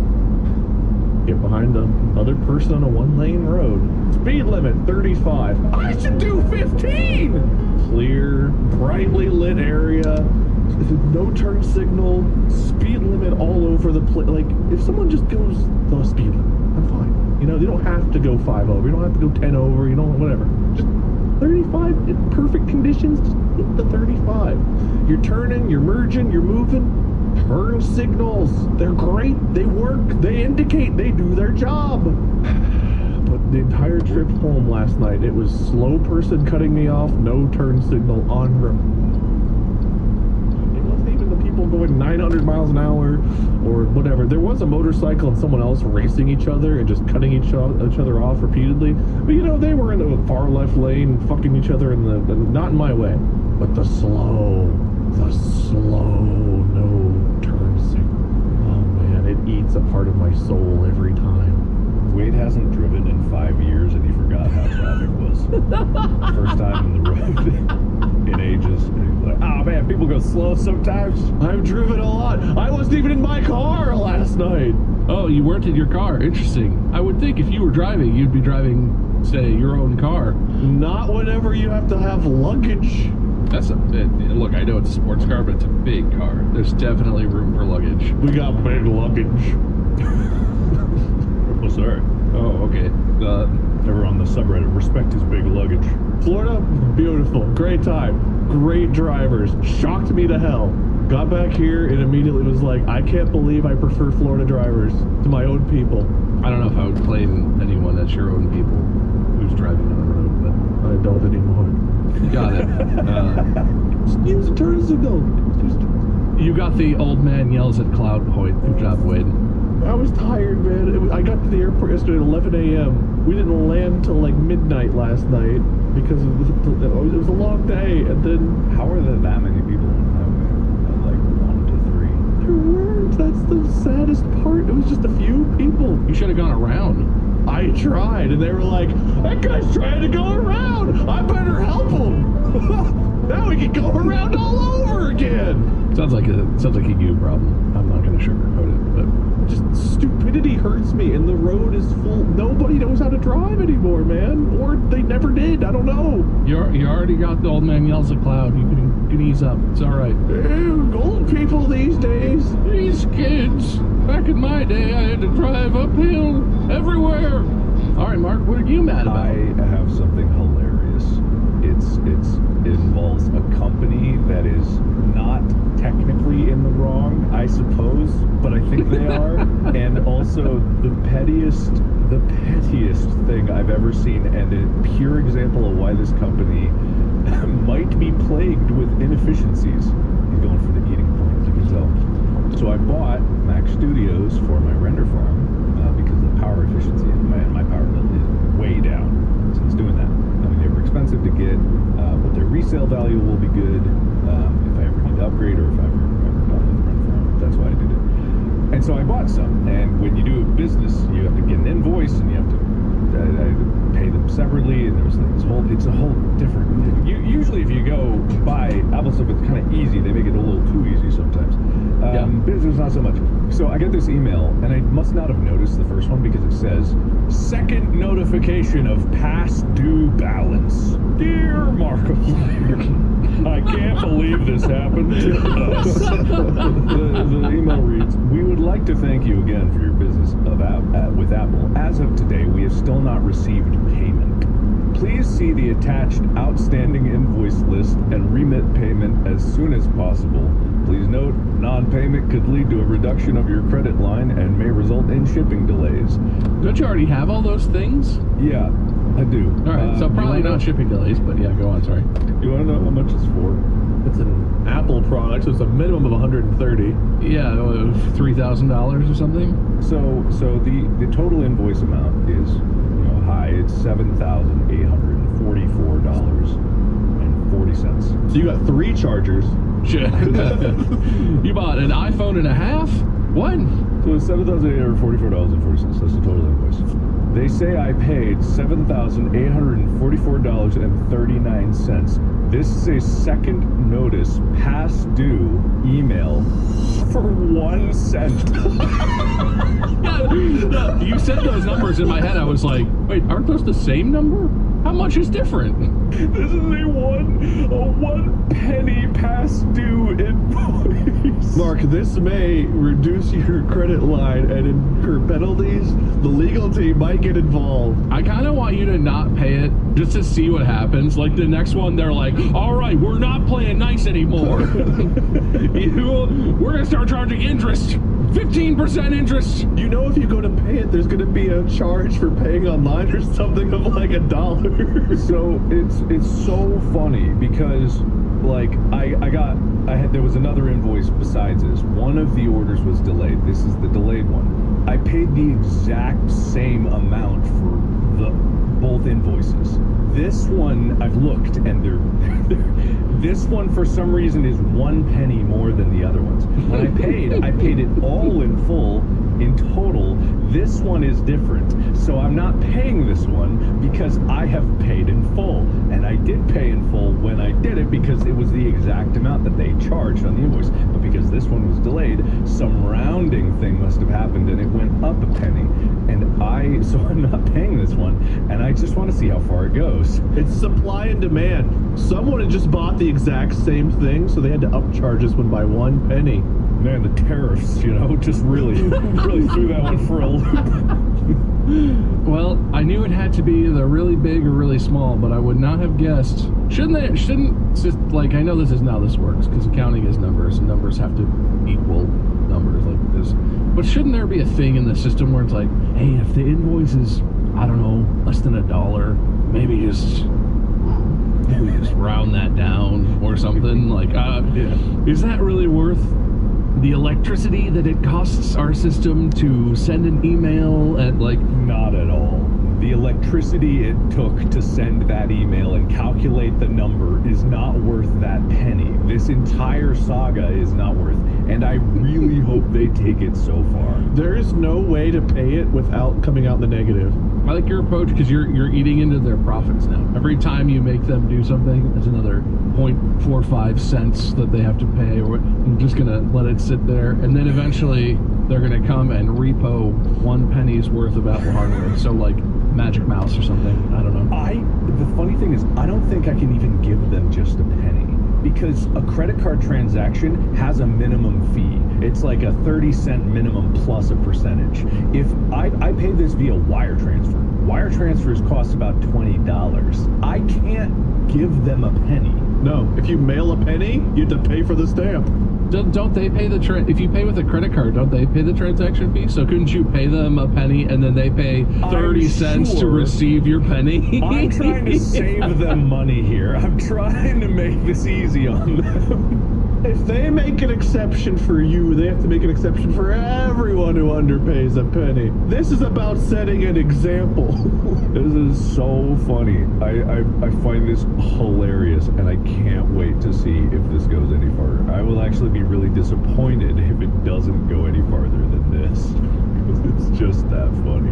That's really, I mean, I've not had it be a penny. I've been in situations like that. I think it was, for me, it was a thing where it was like insurance or something, where, you know how insurance is a scam industry, even though it's like required, and it was like, we moved, so I canceled insurance on our old rental because we got new insurance, and they like billed us for some of it, but they refunded, but then they prorated it, like that kind of bullshit, right? And they invoiced me and they were like, hey, you owe us. Ontario Boise? Do you want to reply? Yes. What's the message? Yes. Okay, it's sent.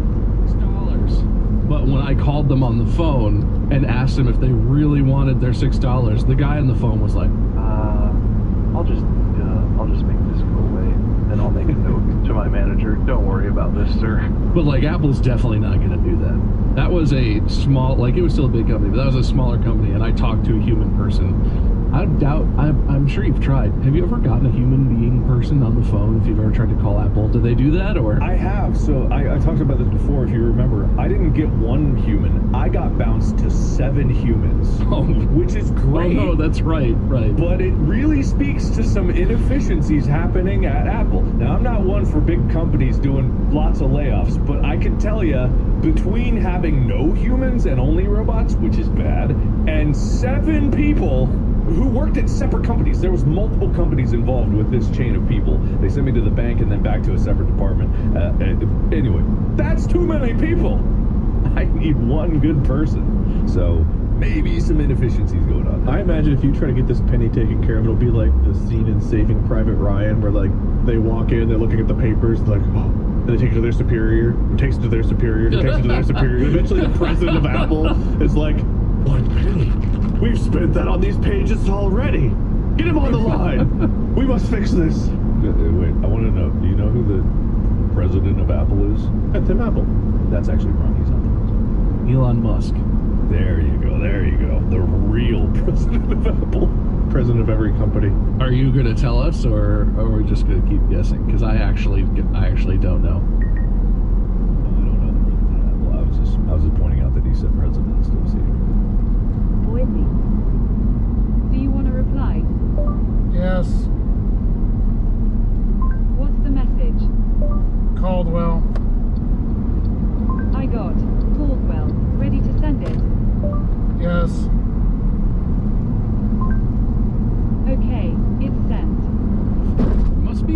the week of weird transactions, because I also had a weird transaction this week. Have you guys ever bought something?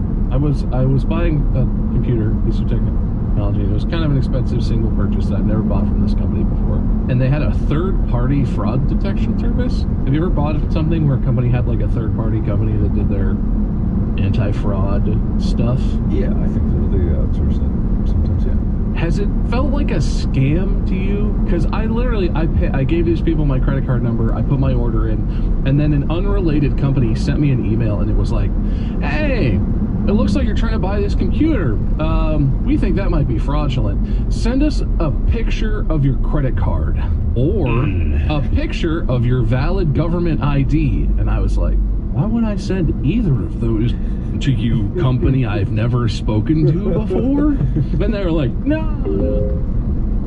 Look, you can cover most of the data. Just scribble, cover the sum of the parts. We just want to see, like your credit card number and your name and address, and make sure the picture's there, just so we can have that. I think it's a totally legit company, but I used to do it. But when I called the company I was trying to actually give money to, the guy on the phone, I said 3 words. I was like, he said hello, and I was like, I got a fraud email or something, and he was immediately like, okay, yeah, we're trying to get rid of those guys, but we didn't hire them either. We don't know where they came from. Yeah, I don't understand what happened, but it was a weird week. Supervisor's got apparently a rich uncle somewhere in the Middle East who's like, hey, if you sign us on as your fraud company, you'll get your $6 billion inheritance. You ever seen that sketch of I forget what show it is, but the guys just walk into a company and they start taking the desks, and they're just like, no, we got authorization from Bill, higher up, Bill. It's like, yeah, you're gonna get an upgrade soon, and they just take everyone. They get everyone in the office to help them carry out the furniture. That's what this situation is. It's probably fine. So anyway, I sent them a picture of my social security card, and I was like, does this work? They seemed pretty happy about it. This episode is brought to you by Uber. You know that feeling when someone shows up for you just when you need it most? That's what Uber is all about. Like when Wade's house was flooding and falling to pieces all around him, and you showed up just when he needed you to, so you could film it and exploit it for views on the internet? No. Whatever it is, big or small, Uber is on the way. So you can be on yours. Uber, on our way to your house. Wade. This episode is brought to you by Cash App. Making money moves should be easy. And that's why there's Cash App. It's safe, fast, and honestly just way more personalized than any other apps out there. Do you ever just send somebody a few bucks and say, you know what you did? No, but I really like that. You should prank me. Prank me with that. Mark, if you want to really scare someone, you should send them, I don't know, some huge amount of money and be like, you really know what you really did. That'll get them. Try it on me. Prank me. How safe is it, Wade? Oh, it's very safe. Whenever you get like something potentially spammy or scary, it'll actually give you like a little warning to let you know, like, hey, this might be a weird thing. You might not want to do that, which is nice. For a limited time only, new Cash App users can use our exclusive code to earn some additional cash. For real, there's no catch. Just download Cash App and sign up. Use our exclusive referral code Distractable in your profile. Send $5 to a friend within 14 days and you'll get $10 dropped right into your account. Terms apply. That's Distractable in your profile. That's money. That's Cash App. Choice Hotels gets you more for your money so you can maximize any road trip. Like with the road trippers we see here in their natural habitat, the breakfast area at a Comfort Inn. Here's a dad teaching his son how to make waffles. Fluffy, golden waffles. There's a mom making sure her daughter eats some fruit to avoid the I'm hungry from the back seat. And a sibling standoff over the last muffin. This is the cycle of vacation maximization in all its glory. Check into more. Book direct at choicehotels.com. Oh, well, good small talk. Who wants to play a game? I do. This is not a exact redo, but we kind of played this before, and I feel like you guys really had a great time with it. So I wanted to bring it back. Nah, I'd win part 6. You wish. It would be part 5. Fuck.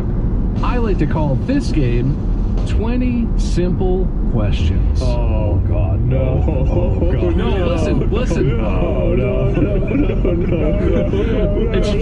It's fine. I reworked it. Winnebago! That's not even the right answer. But I like the enthusiasm. Unobtainium. I changed it so that it's just true or false questions. Uh-huh. It literally is just true or false questions. They're still about like science-y stuff, history, geography, whatever. Did you take a cyanide capsule just now? You'll find out as the episode goes on. It's gonna be fine. It's gonna be fine. Don't worry. I am gonna start by flipping a coin to see who gets to go first. Heads is Wade, because bald. And it is the lion, which is tails. So Mark goes first. Good luck. Which apparently gives you a little bit of a statistical advantage. Someone on the subreddit did a little analysis, and you have a very slight edge if you get to go first in games of this nature. But Nerd. it's just true and false. So even if you don't know, I feel like you could probably figure it out the next time around. All of the above. It's not an option, but I appreciate the creativity. Question number 1. True or false? A triangle can have 2 right angles. False. Correct. See? Look at this. Easy. These are easy. Wait, don't worry, they're easy. Yeah, I can't wait to hear about mine. That's one question done. Wade, true or false? There are 5 Great Lakes. True. That's correct. I had to spell it out in my head. You had to spell what? The first letter spells it like Holmes or whatever. Oh. Mark, true or false? Humans have more than 5 senses. True. Very good. It's like the last one that people don't know about is like nooception or something like that. It's like knowing where you're... There are actually a couple extra ones. Your sense of like balance is kind of one. That's not what it's called. And proprioception or something is the one you're talking about, where you like know where your body parts are in space. Humans do have more than 5 senses. Wade, true or false? Mozart and Beethoven were alive at the same time. I'd like to use a lifeline, 50-50. Okay, true or false? All right. True. I knew you'd know that. See, you guys were all worried. I told you, I toned it down. This is gonna be fine. You're just stressing me out more. Yeah, I know. It's all of the following alchemical equation. Usually, you know, when like you're trying to slaughter an animal, usually you go up to them like, it's fine, it's okay, you don't worry, don't try it. Wait, is this...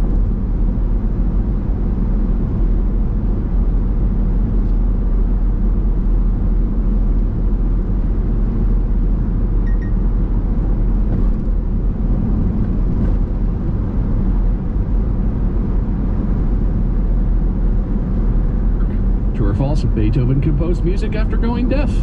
True. Wait. He was Beethoven different. True. True, that's correct. Good job. I don't like this. I thought it was a trick question in some way. I was like, maybe he was always deaf. I don't know. Wade, true or false? Thomas Edison invented the light bulb. True. Incorrect. I'm so sorry about that. Come on, man. He improved the light bulb. He, in fact, did not invent it. I thought that was the case, but I don't know. I didn't know who else was. I was like, oh yeah, right, Mr. Lightbulb did it. Mark, true or false? Bananas grow on trees. Not actually trees.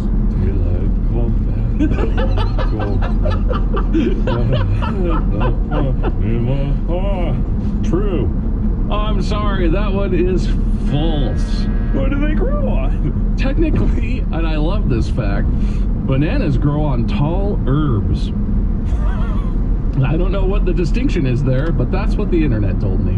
Isn't the plant called a banana tree? No, it's called the banana herb. Bananas are the spice of life. Everyone knows this. Wait, true or false? The Wright brothers' first flight was in 1903. False. That one was kind of a gimme. That is correct. That is true. It was incorrect on your part. Mark, true or false? Mount Everest is located in the Himalayas. Yeah, it's not an option. Sorry. Yeah, true. Yeah, true. That's correct. That's correct. I'm not being cagey. It's fine. You guys are doing so good. This is already question 10. You guys are getting so many more correct on the first go around this time. Wait, true or false? Moby Dick was published before Frankenstein. I've never read Moby Dick, but I have read Frankenstein. Mary Shelley. No, when Moby Dick came out. I'm going to say true, but I don't know. Ooh, sorry, that's incorrect. Moby Dick's newer than that? Okay. Has the word dick in the title. It's practically a modern book. It's got swears. Mark, true or false? The Titanic sank on its maiden voyage. I believe in you. I'm trying to remember in the Titanic movie, did they smash a bottle of champagne against it before they went? They had one in the car during the sex. Pocket cork right against the windshield. True? Yeah, good one. April 14th, 1912. I used to be such a confident person. What? You guys are doing really good. Well, I mean, I've failed like 3, but that's cool. I mean, Mark is doing really good. Wait, true or false? William Shakespeare wrote the Odyssey. False. Good one. See, that's back in the game. Back in the game. Mark, true or false? The Mona Lisa is painted on canvas. What is canvas? What even is canvas? It's the thing that the Mona Lisa is painted on? Well, given that I don't know what else you would paint on, maybe like pig skin or something, I don't know. I'm gonna say true. Ooh, that one. I'm sorry, that's incorrect. Wait, true or false? Sound travels faster in water than in air. False. Oh, sorry, that's incorrect. Mark, true or false? An isosceles triangle always has 2 equal sides. True. That's correct. Can I get a triangle question? Damn, I like the triangles. There's a statistical advantage. It's the only reason. I got a statistical advantage. Don't worry, you'll know this one, Wade. True or false? Brazil is north of the equator. False. I was wrong. I'm sorry, that's incorrect. Wait, I was wrong? Wait, what? You said false, right? You said Brazil's north of the equator, and I said false. Oh, maybe I copied and pasted wrong. Hang on. Let me look this up. Let me look this up. Every true false is shifted 1. Oh, God. At least part of it should be south of the equator, right? Oh, yeah, interesting. Most of it is definitely south of the equator. Yeah. Not all of it, and perhaps this is a trick question that I got suckered into. Sure felt like it, because I was like, I'm pretty sure it goes through Brazil, but most of it is south. Well, because the question was Brazil is north of the equator, and the answer is probably some of Brazil is north of the equator. I mean, yeah, I guess it's true and false. I'm gonna give that to you. That's what I get for trusting things I get from the internet. Mark, true or false? A group of cows is called a murder. A group of cows. It's called a murder. C-O-W-S? Cows, yes. Ooh, and so on. God, I hope it's not called murder. False? You're right.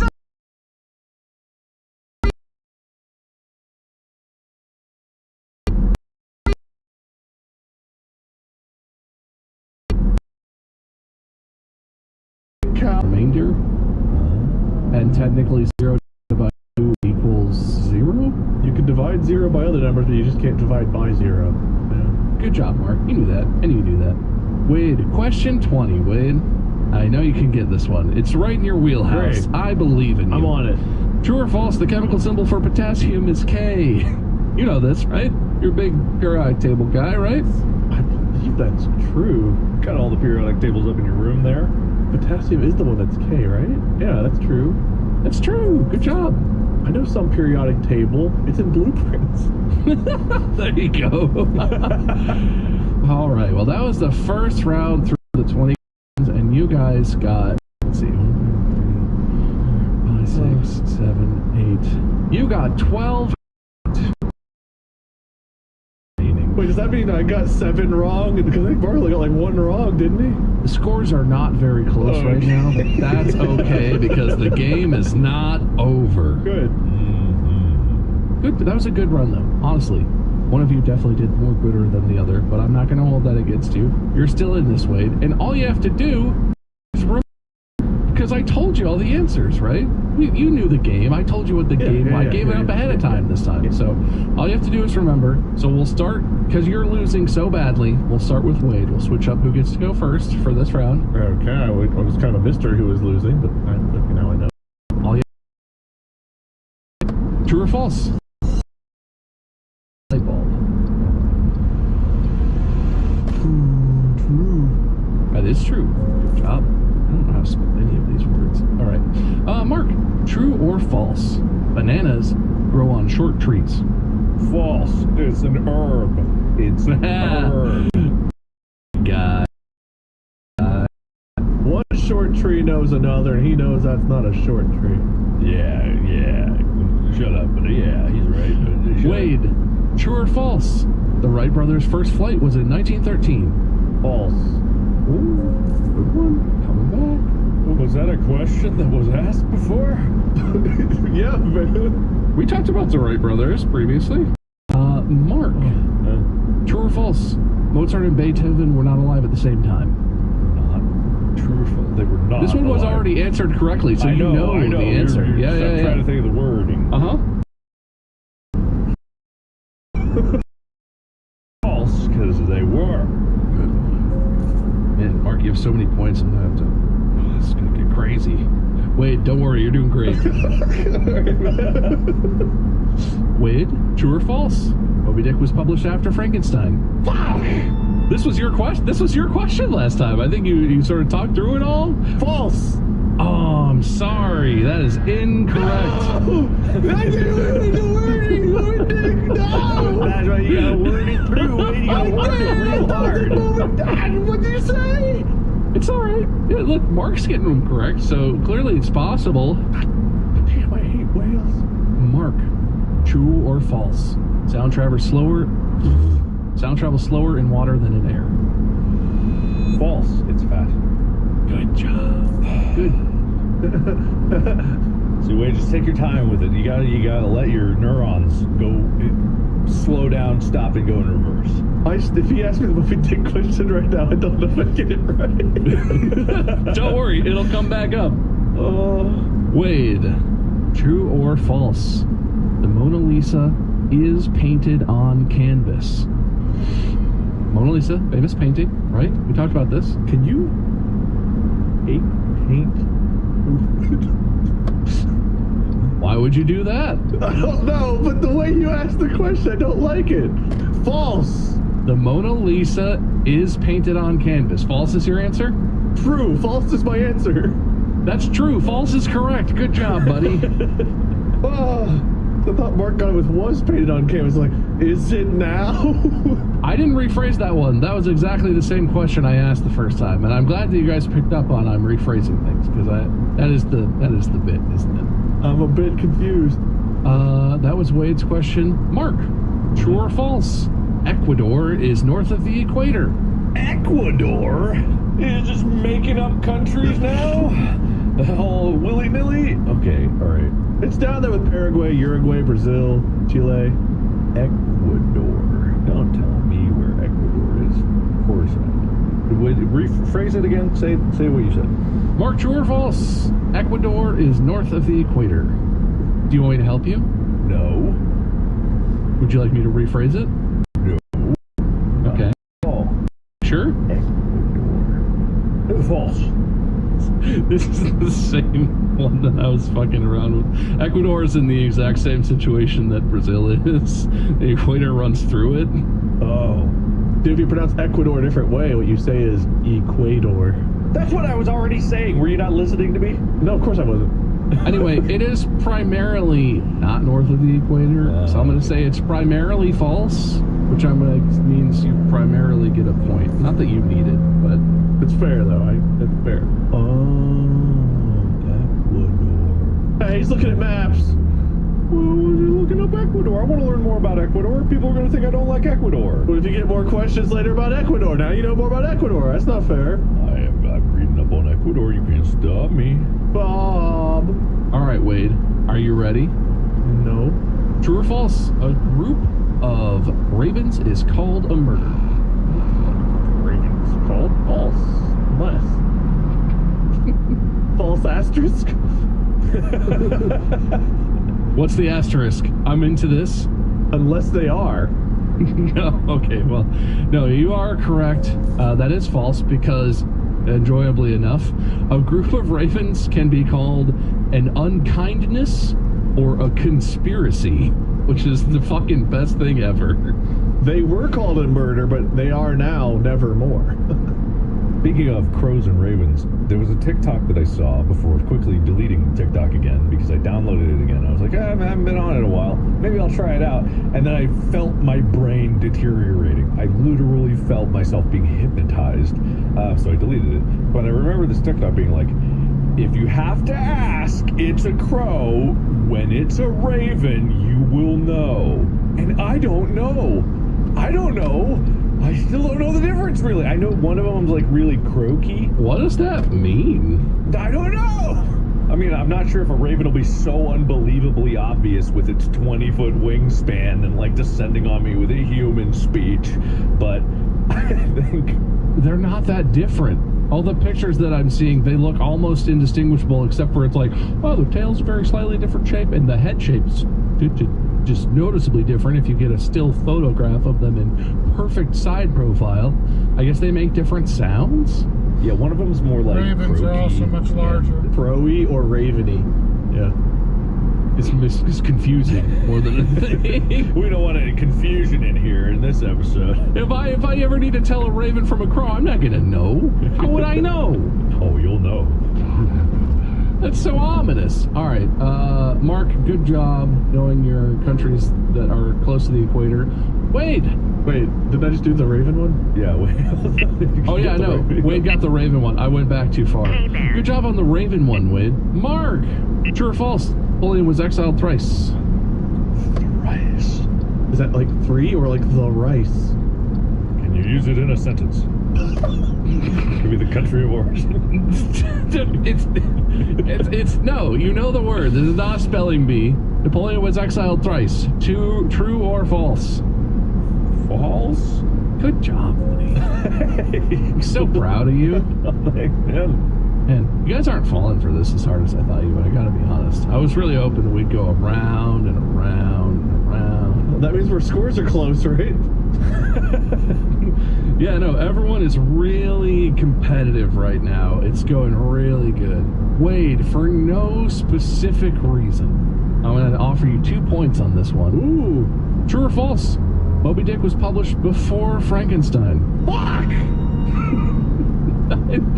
We talked about this twice now. One of them came first, then the other one came after. So your sentence was Moby Dick was published before Frankenstein. Yes. False. He did it! Oh! He did it! Did I? Unless all of what I have written down is incorrect, in which case none of this means anything. But it's a game anyway, so who cares? Actually, I think this means you guys have successfully answered all 20 questions. Game. It doesn't have to be over.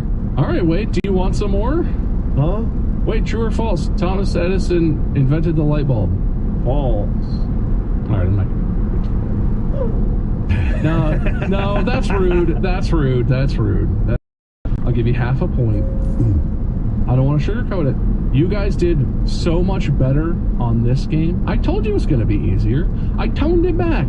We only had a couple hilarious moments about Moby Dick and stuff, and I only misread one word in a way that was very unfortunate for the nature of the question I was asking, but I was only kind of trying to get Wade some extra pity points here to bring him back into reaching distance, but no, it's fine. I almost filled up the whole, so I started writing real big. I almost filled up your whole side of my page, Wade. It looks like you really were in this one. Thank you. I changed the font size to 16 and really started filling it in. Mark, you earned points for 1 penny past due and being the pettiest man alive. You earned points for triangle, first time, number of senses, deaf composer, Mount Everest, Titanic, isosceles, cows, 0, bananas, Mozart plays Beethoven, second time, sound, air, Ecuador, and Napoleon. Wade, you earned points for Old Man Yells at Traffic, Big Luggage, Great Lakes, Other Mozart, Odyssey, Brazil, Potassium, Edison, Wright Brothers, Mona Lisa, Ravens, Frankenstein. That sounds like a lot. That does leave Wade 2.5 points down, which means if the first wheel spin that we do here goes really, really well, it's gonna be fine. Looking forward to it. Oh, also I have to add something to the wheel. Something about the truest way. Or the falsest. Falsest. Well, let's get this out of the way and see how much the next parts really matter. How many bonus points will there be? There's a chance! There's a chance! I had my coin ready just in case it was less than 3. I appreciate that. That's a good idea. I don't think anyone's called that on a wheel. I was prepared. Yeah, that's technically allowable, I think. I don't think there's any rules against it. It's just The most false.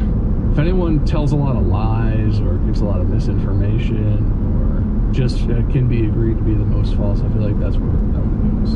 And then let's see if Wade can do this. Imagine if Wade gets all 3 bonus points. Imagine. Considering how much of a disadvantage he's at on the wheel in general, that'd be crazy. Hey, Mark had a 4-point comeback last time I hosted, I think. That's true. That's true. Most distracted. well, given that Wade didn't even remember what we were talking about halfway through there. Are you seeding that one, Mark? I think I have to. I don't remember being distracted. Well, that'll do it. Don't call it a comeback. Come on, Bald. Least all happiest contributions. Mark owing a penny or me drivers? He was complaining about traffic. I was not happy. I was laughing. I had a great time. I think I have to see that. Yeah, I think Mark gave us a story that would be angry, except he was laughing and he thought it was hilarious. I was bitter and angry. Wade was just complaining like the bald man he is. There's still some spins on this board that could really get you back in this game. Instant tie. Sudden death is on here. Let's not do that. There are a couple options that could really save this, Wade. Oh, well. Best looking. I'll say it, but I bathed yesterday. So. I was at an airport all day and did not. I also forgot deodorant today, and I noticed that a little while ago. Well, Wade's just trying to give this one away, so... Well, I mean, I've already lost. Let him have it. He's never the best looking. He can get it once. Yes. The final score, with Mark getting 2 of the bonus spins and Wade getting 1 of them, the final score comes out to Wade with 12.5.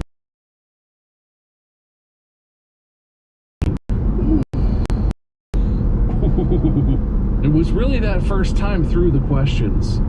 Mark just got a lot of them right off the rip. I got like 6 wrong in a row. I was hoping that more of those would be wrong, but when I reduced it to the 50-50 guess to start out, it gave you guys a much better chance of getting some, even if you had no clue. And I told you I toned it down. You thought it was a trap? It was. I toned it down. You guys did really well. I know that if this comes up again, we're going to be devastated. He's not going to finish the question. 20 impossible questions. The game ends when we answer all of them. You may Google anything you think might help. Bob has made up his own language in which he will ask us questions. You need to decipher it. There's many ciphers, dude. Do you know anything about cryptography? Oh, that's what more. Math, what is it? Postulates, theorems. This theorem nearly drove Albert Einstein insane, and he declared it to be unsolvable. What an idiot, right, guys? Prove that old crazy moron wrong. Ready? What is the right moral theory? That's easy. That's a one-word answer. Oh, you're not getting any psychology in here. It's philosophy, man. I get my psychology out of my philosophy. Anyway, congrats, Mark. Thank you. You did great, and would you like to give your winner speech? I would, yes. I appreciate everyone for believing in me, and I appreciate myself for having utter confidence this entire time. My opponent, I believe, was at a disadvantage because of his lack of sleep and traffic, of course. But given that I live in LA, I feel like we might be on even terms. So thank you for this victory, and the best looking winner deciding. Possibly ever. Wade, loser speech? This loser speech is brought to you by nobody. I lost. I bring my own game to this losing, and by having played, I knew that I could lose, and I did. How was such a short statement confusing? What just happened? I have a stroke. 20 loser speeches. You know what? You really put it on at the end, Wade. You really came back. You fought hard. That's not smart enough. Yes, sorry. Thank you. Mark is the best looking and the smarter one today. So if this game proves anything, it definitely proves that. I've got something on my side. Baldest? Usually. Second tallest, second shortest. And most traveled between episodes. Longest time lived in one tri-state area. For now. Yeah, I'm gonna outlive you in a while, so. Based on the amount of peanuts I can consume today, hoping to get the eating point. Likely. I call those Ethan killers. Anyway, that's the end. Thank you so much for watching and listening equally today, because everyone deserves to be appreciated sometimes. Make sure you follow the podcast, and you'll know when the episodes come out. You just it's a little plus thing or whatever. It's Fridays and Mondays, so you should know that. But if you don't, it'll tell you. Make sure you follow Wade and Mark. Their names are on screen. And Lord Minion 777 or Minion 777 or Mark Blair. Follow me. Just search Mark's friend Bob. Made that joke before, but it actually works. So it's probably the easiest way to find me. Very soon. Very soon. Very soon. Okay. Thanks so much. Make sure you listen to the next one where Mark will host, because he is the smartest and best looking and greatest host of this show. That's it. I'm out of here. Podcast out. You're getting a lot of points next time, Bob. You're gonna get a lot of points. Listen, I'm not doing that on purpose, but if it earns me points in the forthcoming episode, I'm not gonna say no, you know. True or false? You didn't do it on purpose. This episode of Distractable is presented by Vitamin Water. Some drinks are fun. Some drinks are functional. But Vitamin Water said, why not both? The Elevate Blue Raspberry, actually very good. As I'm getting older, I found that I'm a raspberry guy. Yeah, they also have zero sugar rehydrate pineapple passion fruit. As I'm getting older, I'm finding I'm really a pineapple guy. I'm like Wade, but with apples. Grab a Vitamin Water today, copyright 2025 Glasso. Vitamin Water is a registered trademark of Glasso. Good evening, gentle listeners or watchers, and welcome to Distractable. This episode, Malapert Mark asks for altruism. Garrot, then the guys gabble about gaming. Watchable Wade has ear excruciation, is flummoxed by fecundity, screams at cons, and prophesies an RPG festival future. Blotchy Bob's bosom is a bulwark, he waxes hard, digs Dreamcast, a Dog's Doom, and BlizzCon. From Oracle Awareness to family massacres.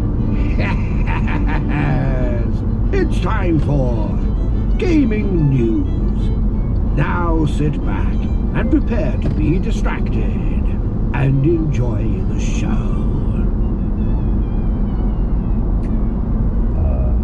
Hi, welcome to Distractable. Bob vanished. He was there, and then he evaporated. And viewers are seeing this. The listeners, we're not gaslighting you this time. Bob is gone. Wait, is this thing on? Hey, who clicked record? I don't know. It must have been the ghosts. I'm not even wearing my headphones properly. I had no idea we were doing this. You look so different. I didn't even realize it was you with your headphones half off. Yeah, the headphones thing just made me realize like how ubiquitous this look is for streamers and stuff, and anyone that does content on the internet. Like, we don't have ears. When I would do this, when I did this, everyone's like, "Oh my god, it doesn't look right. What the fuck is going on?" We should do an episode where we all just and so I here on camera. I mean, I can do it. Whoa! My head is like pointy. No, it's headphones. My videos would long. These have been the headphones that I've used forever. Why isn't Sennheiser giving me money for that? Man, I really should hold that against them. Missed opportunity. Hey, audio guy, see an opportunity. And we're always fishing for more opportunities for money. But that's why this is Distractable, the money-focused podcast. You want to get rich? Listen to us. You want to get poor? Listen to us. We will guide you on the ups and downs, farther up and farther down than you've ever been in your life. That's why they call us the Jim Cramer of comedy stock podcasts. What are those? For the listeners, Wade just gestured behind him. Yeah, the numbers, the stock numbers. Give us some stock numbers, Wade. Hit them hard. The NOS is up 22. The craft is looking steady. Would you say craft is mac and cheese right now? Making cheese? Making... Oh, I get it. That was exactly for Wade. Come on now. Ah, come on. I would never tell a joke like that. I'll give you a half a point for the attempt. We aren't dowing out yet. All right, so this is the podcast that you wanted. It is Distractable. We're out host, depending on who won the last episode. I won the last one, which host, so I make up this episode, and I assign points to these two gentlemen, Bob and Wade, who are going to earn points through their wit and through their strength and their ability to pick stocks, apparently. Whoever loses the most money in the next hour wins. A point for every $10,000 in debt you are. Spicy. If you're already in debt, I'll count those points. Wade. This is getting oddly personal. Those repairs have been adding up, haven't they? This isn't a fair episode. I've got out of state of trance. You rich bastards. I could never have the kind of debt that Wade has. Before we get started with the main episode, which I'm gonna warn you, you already know from the title, but I guess it's not a surprise here. So I guess sometimes I'm like, I shouldn't say what it is, but I guess it's for your benefit. Anyway, let's get with the small talk. It's been not too long since we last spoke, but the world keeps spinning. I just want to say I got away with something, and I want to brag about it. I got away scot-free. I got zero consequences. It's been really hot. It's really hot in summertime. It's been like high 90s, which for Ohio is pretty hot because it's also like really humid, gross. But we went to the pool, which is fun. But I am like my face is probably the tannest part of me. It's more like this color, which is just blindingly pale white. We went to the pool, and I don't know why, but I put sunscreen on everywhere except my least tan parts. I didn't sunscreen my torso. And we got to the pool, and I was like, should I put sunscreen on now that we're here? Or should I just take my shirt off and jump in? Which I obviously did the second one, and I didn't even get more tan than I was. I didn't get anything. I didn't get sunburn. We were in the pool for a solid hour and a half outside without a shirt. I don't know what happened, because I get sunburned sitting in a car sometimes. Was there sunlight? It was bright. It was the middle of the afternoon. It was like 94 degrees outside, super sunny. Nothing. Couldn't tell you what happened. I got a little when you feel that almost sunburn, where you kind of feel, I got that on my cheeks, and I was like, oh man, I'm gonna wake up in the middle of the night screaming in agony from this one. And then I woke up the next day and was as pale as ever. I don't know what happened. I'm just gonna go out and say it. I think I've developed an immunity to the sun. I was literally writing that. Yeah, only on my torso. I don't know what happened. Immune to sun, which is really impressive. Science, please dissect that man and analyze him. I submit. Okay, let's say, for example, you naturally had an immunity to almost every type of cancer, right? Your body somehow naturally fights it off. I accept. Go on. Would you sacrifice yourself in the name of science so that they could dissect you and figure out how? I mean, they could probably draw your blood, but let's say that wasn't a possibility. They tried that. Assuming there was no way to do it other than to kill me and completely eviscerate me for whatever reason. Since it's not a real scenario, I'm going to say, of course I would, Mark. What kind of monster wouldn't make such a meaningless sacrifice in the face of saving millions and millions of humans? Of course I would. Wouldn't even think about it. Sacrifice point, you get that. As soon as I'm dead of natural causes, they can have me. I hereby submit myself after death to whatever they want. They can't figure out the secret to your cancer immunity unless they kill you. If you die of natural causes, it dies with you. We need science to advance a bit before they're ready for what I got, I'm bringing it. All right, let's say instead of cancer, you, Wade, have this natural ability where you just don't age, right? Oh. Clearly you don't have that, but hypothetically. Hey, you watch yourself over there. Oh, okay. I can't hear you. What? Wade is suffering from an ear infection, apparently. Look, see it? Yeah, I have ears too. Yeah. It's right there. It's in there. All right, a point for every year. You can't age, so you generally wouldn't die of what you would probably call natural cause. Your heart won't give out. You're not gonna, no cancers. You're gonna be fine when you submit yourself. As soon as I'm dead of unnatural causes that aren't murder or manslaughter, they can have me. What's a ghost gonna kill you? What is Something better, and it better not be intentional to get my body.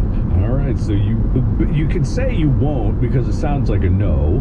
What? No, the answer is yes. Asterisk. Terms and conditions apply, Mark.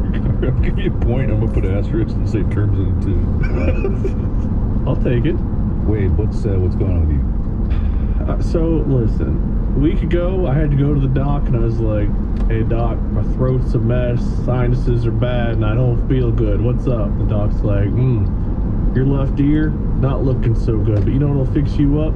Some good old amoxicillin. You want the pretty drinky, or you want the nasty pill? And I was like, ooh, pretty drinky. They're like, all right, you get the pill. Okay. So, took some Mox, got all better, got the clean bill of health, went to Florida, did some swimming, had a great time. Flew back home, 4 or 5 days ago. Was fine. Went to my mom's house, jumped in my mom's pool, got out. Agony! Went back to the doc. Ooh, you got a little wah-wah. Better get you some drops. So now I've got like swimmer's ear. What doctor are you going to? He still sees his pediatrician. Been seeing the same 7-year-old pediatrician since he was 6 months old. Yeah, I have Molly put me in a really big carrier, and I've got the bald head, so we just put a little blanket over. You get pushed in on the stroller, and your legs are just splayed out. Like, Doggy, my ear hurts. Oh. Yeah, I don't know. I got a swimmer's ear, and I've always thought that, like, I don't know. I think I had it as a kid, and I didn't remember it, but I was like, I have a little water in the ear. Oh, big whoop. What's that gonna do? It's not that bad. This is some of the most painful shit I've ever dealt with. It's fucking terrible. Like, when you're trying to sleep, I don't know what it is about laying down, but it's the most agonizing fucking thing in the world when you wake up after like 2 hours of sleep and your just whole head is clogged and on fire. And I was looking through forums last night to make myself feel better. I was like, oh, maybe someone else has gone through this pain. Every forum was like, I've given birth 36 times, but nothing compares to swimmer's ear. And I was like, that feels like an exaggeration. But also like, ow, it hurts. How many times did they give birth? Oh, 36. I don't feel like that's the same number that you just said, but alright. I don't want to check the VOD. Haven't you seen that reality show, Mark? Stevie and Jamie Nicks plus 36? Yep. Oh, man. I gotta check that one. Treta y say so, Mom? Oh, man. I don't even know what the record is for most kids, but I feel like that would break it for sure. But I am sorry about your ear. I got fleeced in ear-related news. What? Sorry, go ahead. I found the record for most kids. All right, well, let's get that out of the way. Let's see what that is before we all... This says 69 is the record, but there's no way that's true. What? Valentina Vasilyeva, the first wife of Russian peasant Fyodor Vasilyev. It had to be multiple, like, twins and stuff, right? 16 pairs of twins, 7 sets of triplets, and 4 sets of quadruplets. 4 quadruplets? There's no way this has to be a lie, or a book or something. It's Guinness, so they kind of verify, don't they? 1765 was the last birth. 69. Nice. 1707. I mean, okay, this is hard to verify because it's so far in the past, but wow. That's a lot of kids. Number 3 on the list is 55, and that was 1981 was the last one. That's incredible. If that's true, that's incredible. 36 would be 9th on this list. 9? All right, okay, maybe it's unimpressive, huh? Yeah, now top that with whatever you were going to say. Oh, your host, a generous host? All right, okay. I'm not going to give you a point back. Yeah. So, I don't know if you guys have seen, there's a lot of people that were pushing this, like, ear camera thing to clean your ears. And so, all my life, and this is a confession, and I'm not saying people should do this, is I take Q-tips, and I clean my ears after a shower to get the water out. And I generally just, like, it's something I do, it's a habit. And I know know that that has been said to be very bad, and I'm not disagreeing with that. I'm not disagreeing with that at all. I have a certain technique that I do about it. Like I spin and twist as I'm rotating around the sides. I'm not just slamming it in there. I spin and twist. I was like, oh God, I bet I have earwax in my ear because of my history of doing that for all my life. I stick that camera in my ear, and I've seen the videos of the people doing it with their ears. I don't know what they're putting in their ears. My ears were pristine, absolutely clean, not even the tiniest speck of earwax. And I stuck a camera in both of my ears, and I looked, and it was utterly clean. Now, I'm not saying everyone should start Q-tip it, because I have what, 30 years of experience doing it in precisely the right way that I don't slam into my eardrums, because I'm not doing that. And apparently I've created a technique that can really work to my advantage in doing that. But I'm also very curious of how other people's ears get so incredibly clogged. Genetically, I produce a lot of wax. I think we're actually ear twins, Mark. Yeah? I have the exact same. I have Q-tipped since I was a kid. Yeah. I have never had issues. My ears are pristinely clean. I do produce a fair amount of earwax. Like every day I Q-tip, I get some out. It's not like there's like days where it's like there's nothing. I make a lot of earwax. My theory is if you do it regularly and you do it safely, like you can absolutely damage your ear and cause problems with a Q-tip. But if you do it safely and carefully, I feel like it's the best way to do it. My ear canals are pristinely clean, and I'm exactly right there with you. I swear to God, other people produce earwax that's like calcified. I don't know. Yeah, like it's chunky, which is not a thing I would ever describe. My earwax is always like soft and easily removed. Mine is cement mortar that exists and hardens and calcifies and mummifies and petrifies and stupefies. We have the good ears, Mark. Yeah, we got the good ears. And we're not saying everyone should start doing it, because I feel like if someone hasn't done it and they have like a bunch of earwax, if they push it in, they will compact what's there. Like it needs to be, you need to get a professional cleaning or something like that and then maintain it. It's like flossing. If you haven't flossed in a while, you floss once, blood everywhere. You've just destroyed your entire tooth structure. But, yeah, my teeth hurt just from saying that. No, I hate that. Thank you, yeah. Anyway, I'm sorry, everyone. I'll deduct a point for myself. That was terrible. I apologize. And we're not saying do the ear thing, but yeah. Yeah, I mean, probably if you haven't ever done it, you definitely shouldn't. But like, I'm with you, Mark. Everyone was always like, don't use Q-tips. It's so dangerous. I'm like, if I don't use Q-tips for like a few days, it gets really gross. Yeah. I want to keep it clean. They've got multiple ways to go to your general position. There's like 3 different ways they'll do it. Scraper, they have like the really loud suction machine, and then my favorite is the weird water bowl. Yeah. Water ear. I'm so glad I've cleaned my ears regularly throughout my life so I don't have to experience ear cereal. I clean mine too, but let me tell you, I produce a shit ton of wax. I don't have to go anywhere to get clean ears. I just do that at home. Oh god, the day after I get my ears cleaned, it's like... Does it affect your hearing? This is the thing I don't understand. It's like, in those videos online where people's ears are like completely stopped up with wax, isn't that just like wearing an earplug? This for such a long period of time. And then suddenly it's like, wow, I can't hear at all. No, it is like that for me. With my build-up, whenever I go get my ears cleaned, it's like, oh my god, I talk loud, like after I get it done, and then That's so crazy. It feels judgy. I'm not at all looking down on people who have that different kind of earwax or whatever, but like, that must be fucking weird to live with. Wade's looking down on you. there's nothing like focusing on all these different ear topics while my... I know that is not how that works, but doesn't that seem like it would feel so good? No. Yeah. Because I know there's a brain in between. You just fish it in.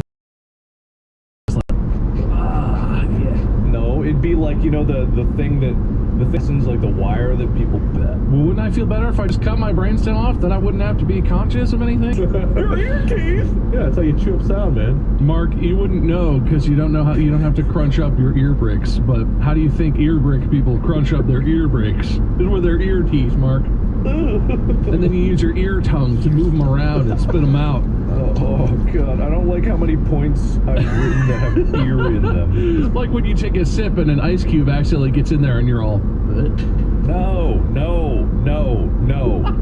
I'll give a point to anyone. In 2 miles, take the exit on the right. That has a small duck that's not ear related.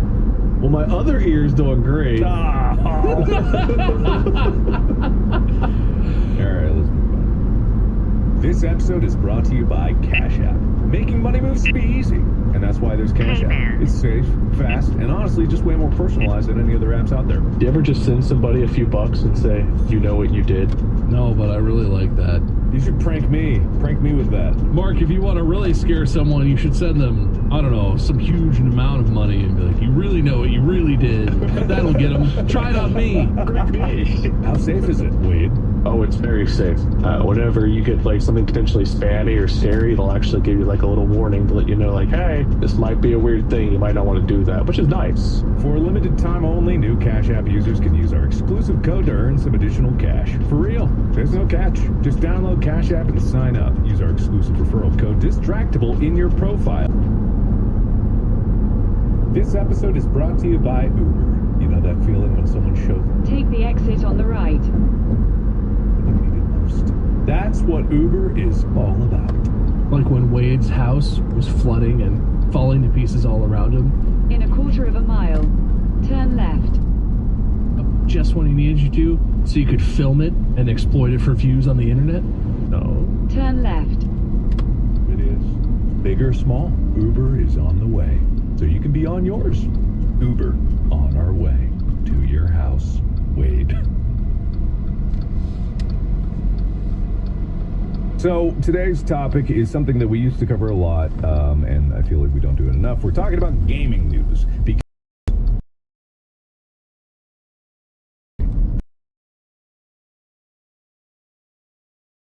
Whatever the hell they're doing, like, we don't even know what's going on over there. So I'd have PC and S tier. We were talking tier list, right? Mm-hmm. Okay, back to you. No, go ahead. Give me your tier. Let's see. There you go. PC's up there. PlayStation's up there. Up where? Oh, S. Okay. Or Z. Xbox is like, the good Xbox, that one generation that people liked. That can be like single S. Switch, it's like a C. Steam Deck, maybe a B. Switch 2, I don't have one, so I don't know where to rank it yet, but I'm just gonna say B.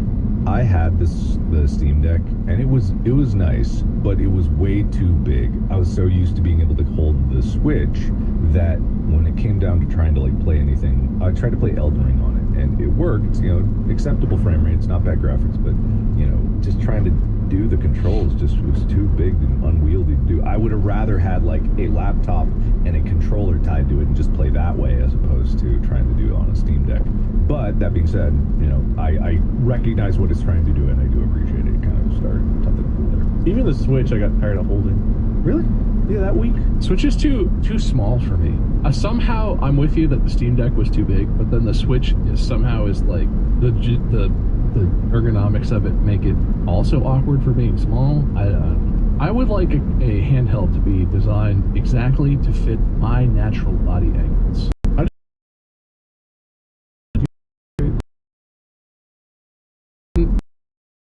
Tell a boy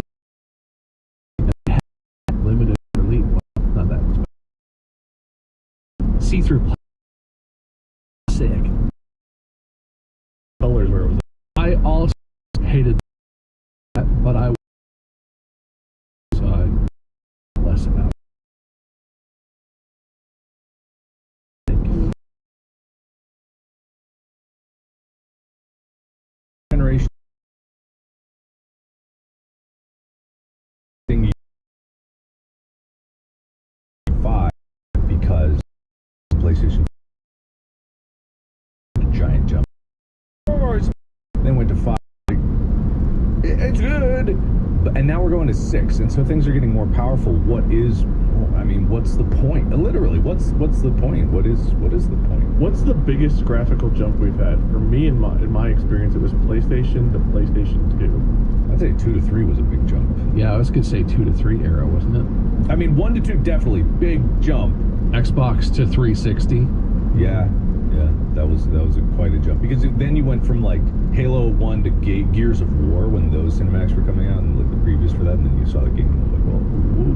I will say, I also went from having like an N64 to the Dreamcast, because we did have a Dreamcast in my house.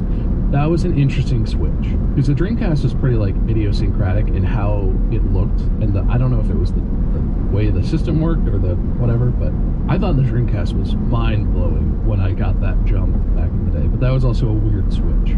Yeah, that was an odd one, kind of like slanted, not quite up, not quite to the side, just off that way. Yeah. But this Dreamcast was great. I don't know why it failed. I never know why these things fail. I thought that was cool. This is the little memory card / Tamagotchis that you put in the controller. It was so cool. Why did it happen? So anyway, general gaming news. What is going on in Warriors is continuing to upload. Sounds like they're structuring the way that they do video games. They're going to be focusing on Game of Thrones, Harry Potter, Mortal Kombat as they like split up how they are handling gaming in general. That sounds like their main company is going to focus on those like few IPs, and I don't know what the other split's going to be, but great, good IPs to focus on. The choice. I feel like you just slip things like that. How much did they spend on that Suicide Squad game? Wasn't it a lot? It was a lot. Was it good? Not that I heard, and not a lot of people played it. It's this problem where when I read those IP lists, I can hear the boardroom of old businessmen trying so hard to make a movie instead of a game, and they're trying so hard to apply everything that they think they know about entertainment to this other sphere, and then you have that, which you know, in any other context would be a fine game, but when people were doing graphical comparisons to previous gameplay.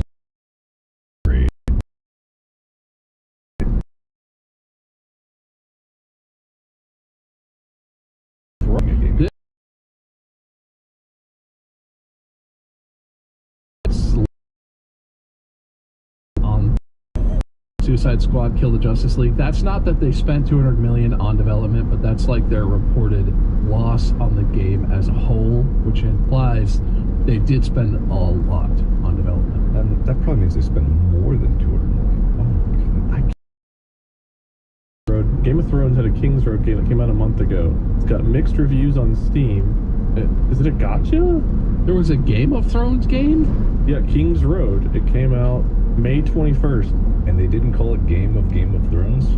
Game of Thrones, King's Road. Momentum gates, multiple unnecessary currencies, limited daily rewards. Unless you pay, loot locked behind timers, tiny inventory unless you cough up. It's a pay to win type game. Which mobile games, you know, they exist. They can be fun, but like, is that their only gaming IP? Do they have a game that's not? No. They don't, because they don't understand anything besides that. And I think a counterpoint to their style of doing it and a recent success, I've not played this, but I've heard a lot of good things about it, is Claire Obscure Expedition 33, which I think is a really fascinatingly bad name for a game, but that's what I thought at first when I saw the name pop up on Steam or wherever I was looking.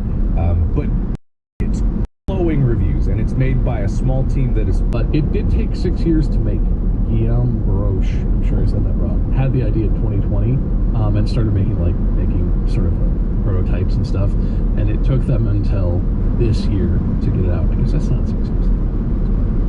It did take a long time, but yeah, that's technically like a double A house. They come out and everyone's like, yeah, that's pretty much what I thought it would be.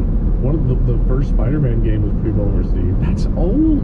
I know. When did that come out? I don't know. That was beginning PlayStation 4, or no, late PlayStation 4. That was a launch title for PS5, wasn't it? Well, yeah, it was one of the ones that bridged, like it released late PS4 and then re-released early PS5. Would Elden Ring count as AAA? That would be AAA, I believe. Yeah, you would count that. I think that one of the things that I see from so simple, because I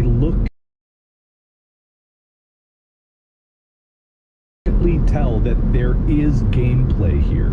And that's the biggest problem I see with games today. And I harp on this, probably people think of broken record, but I'm like, they're trying so hard to make a movie. And that's what I always see. You can have cinematics in the game. I like cinematics in the game. I don't mind them at all. I used to watch just cinematics of games. But it has to be in the cinematics. And I can tell this game has a very tight game loop. There's a lot to play there, like actually playing the thing. So that's what I like to see, and that's what you don't edit. I really hopped over a log, and they thought this was the best shot to put in the trailer. This is so funny. It makes me feel like maybe I'm out of touch almost, but I've had that same thing with the Dune Awakening. That's been so big, and I was at PAX East in this year, and the rest of the conferences. And I think another example of that is.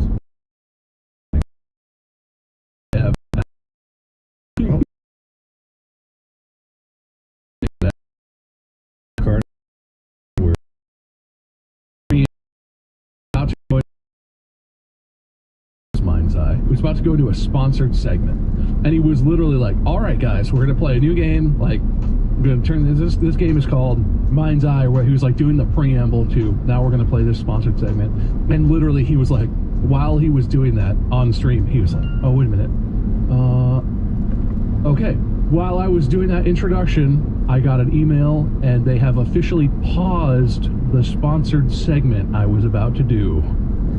So, but I was like out live on stream as he was already live doing the. Anyway, it was. But I've seen a lot of people. There's other clips of streamers who are clearly like they're doing a sponsored segment and they're like playing the game and some terrible shit happens and they're like, "Don't forget, guys, this is sponsored by Mind's Eye. So, if you want to."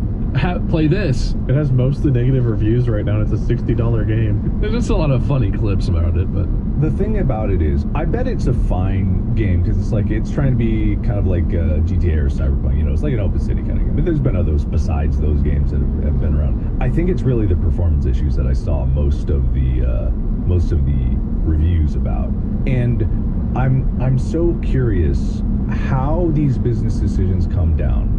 Where there's an executive, right? And there's a game here that clearly is not ready. Like, it's not ready. But the executive's like, we got a date to hit. We got to make it ready. Push, push, push. We can do it. They're probably thinking they're inspirational. When in reality, they would make more money if they had waited and allowed the team to finish it. Because I don't doubt that the team wanted to make it right. And all of them were ripping their hair out. Like, it's not ready. Are they crazy? And yet someone's cramming a deadline down their throats to get it out. I don't know if that's the situation, but I imagine because that is a common thing that happens in gaming. Yeah, I mean, I do think that's not exclusive to gaming. You can certainly tell that there are like other forms of media where someone who wasn't in the creative process or someone who was just in charge of it was like, we gotta hit this deadline. And broadcasting just to try and stop them from sharing their negative impression of the game because like they were streaming the game sponsored segment and then it was break because like they were streaming the game sponsored segment and then it was breaking, or I don't know the details, but like when you make that in the game who had nothing to do. It's a formal consultation process that may result in redundancies. Oh my. Okay, so it's layoffs. Because they have the worst rated game of the year so far with a 2.6 out of 10 on Metacritic and a 38 out of 100 gaming journalist score. What I think they don't realize as a team, and because again they're in movie mindset, is you can make the game better, and gamers do appreciate that. No Man's Sky.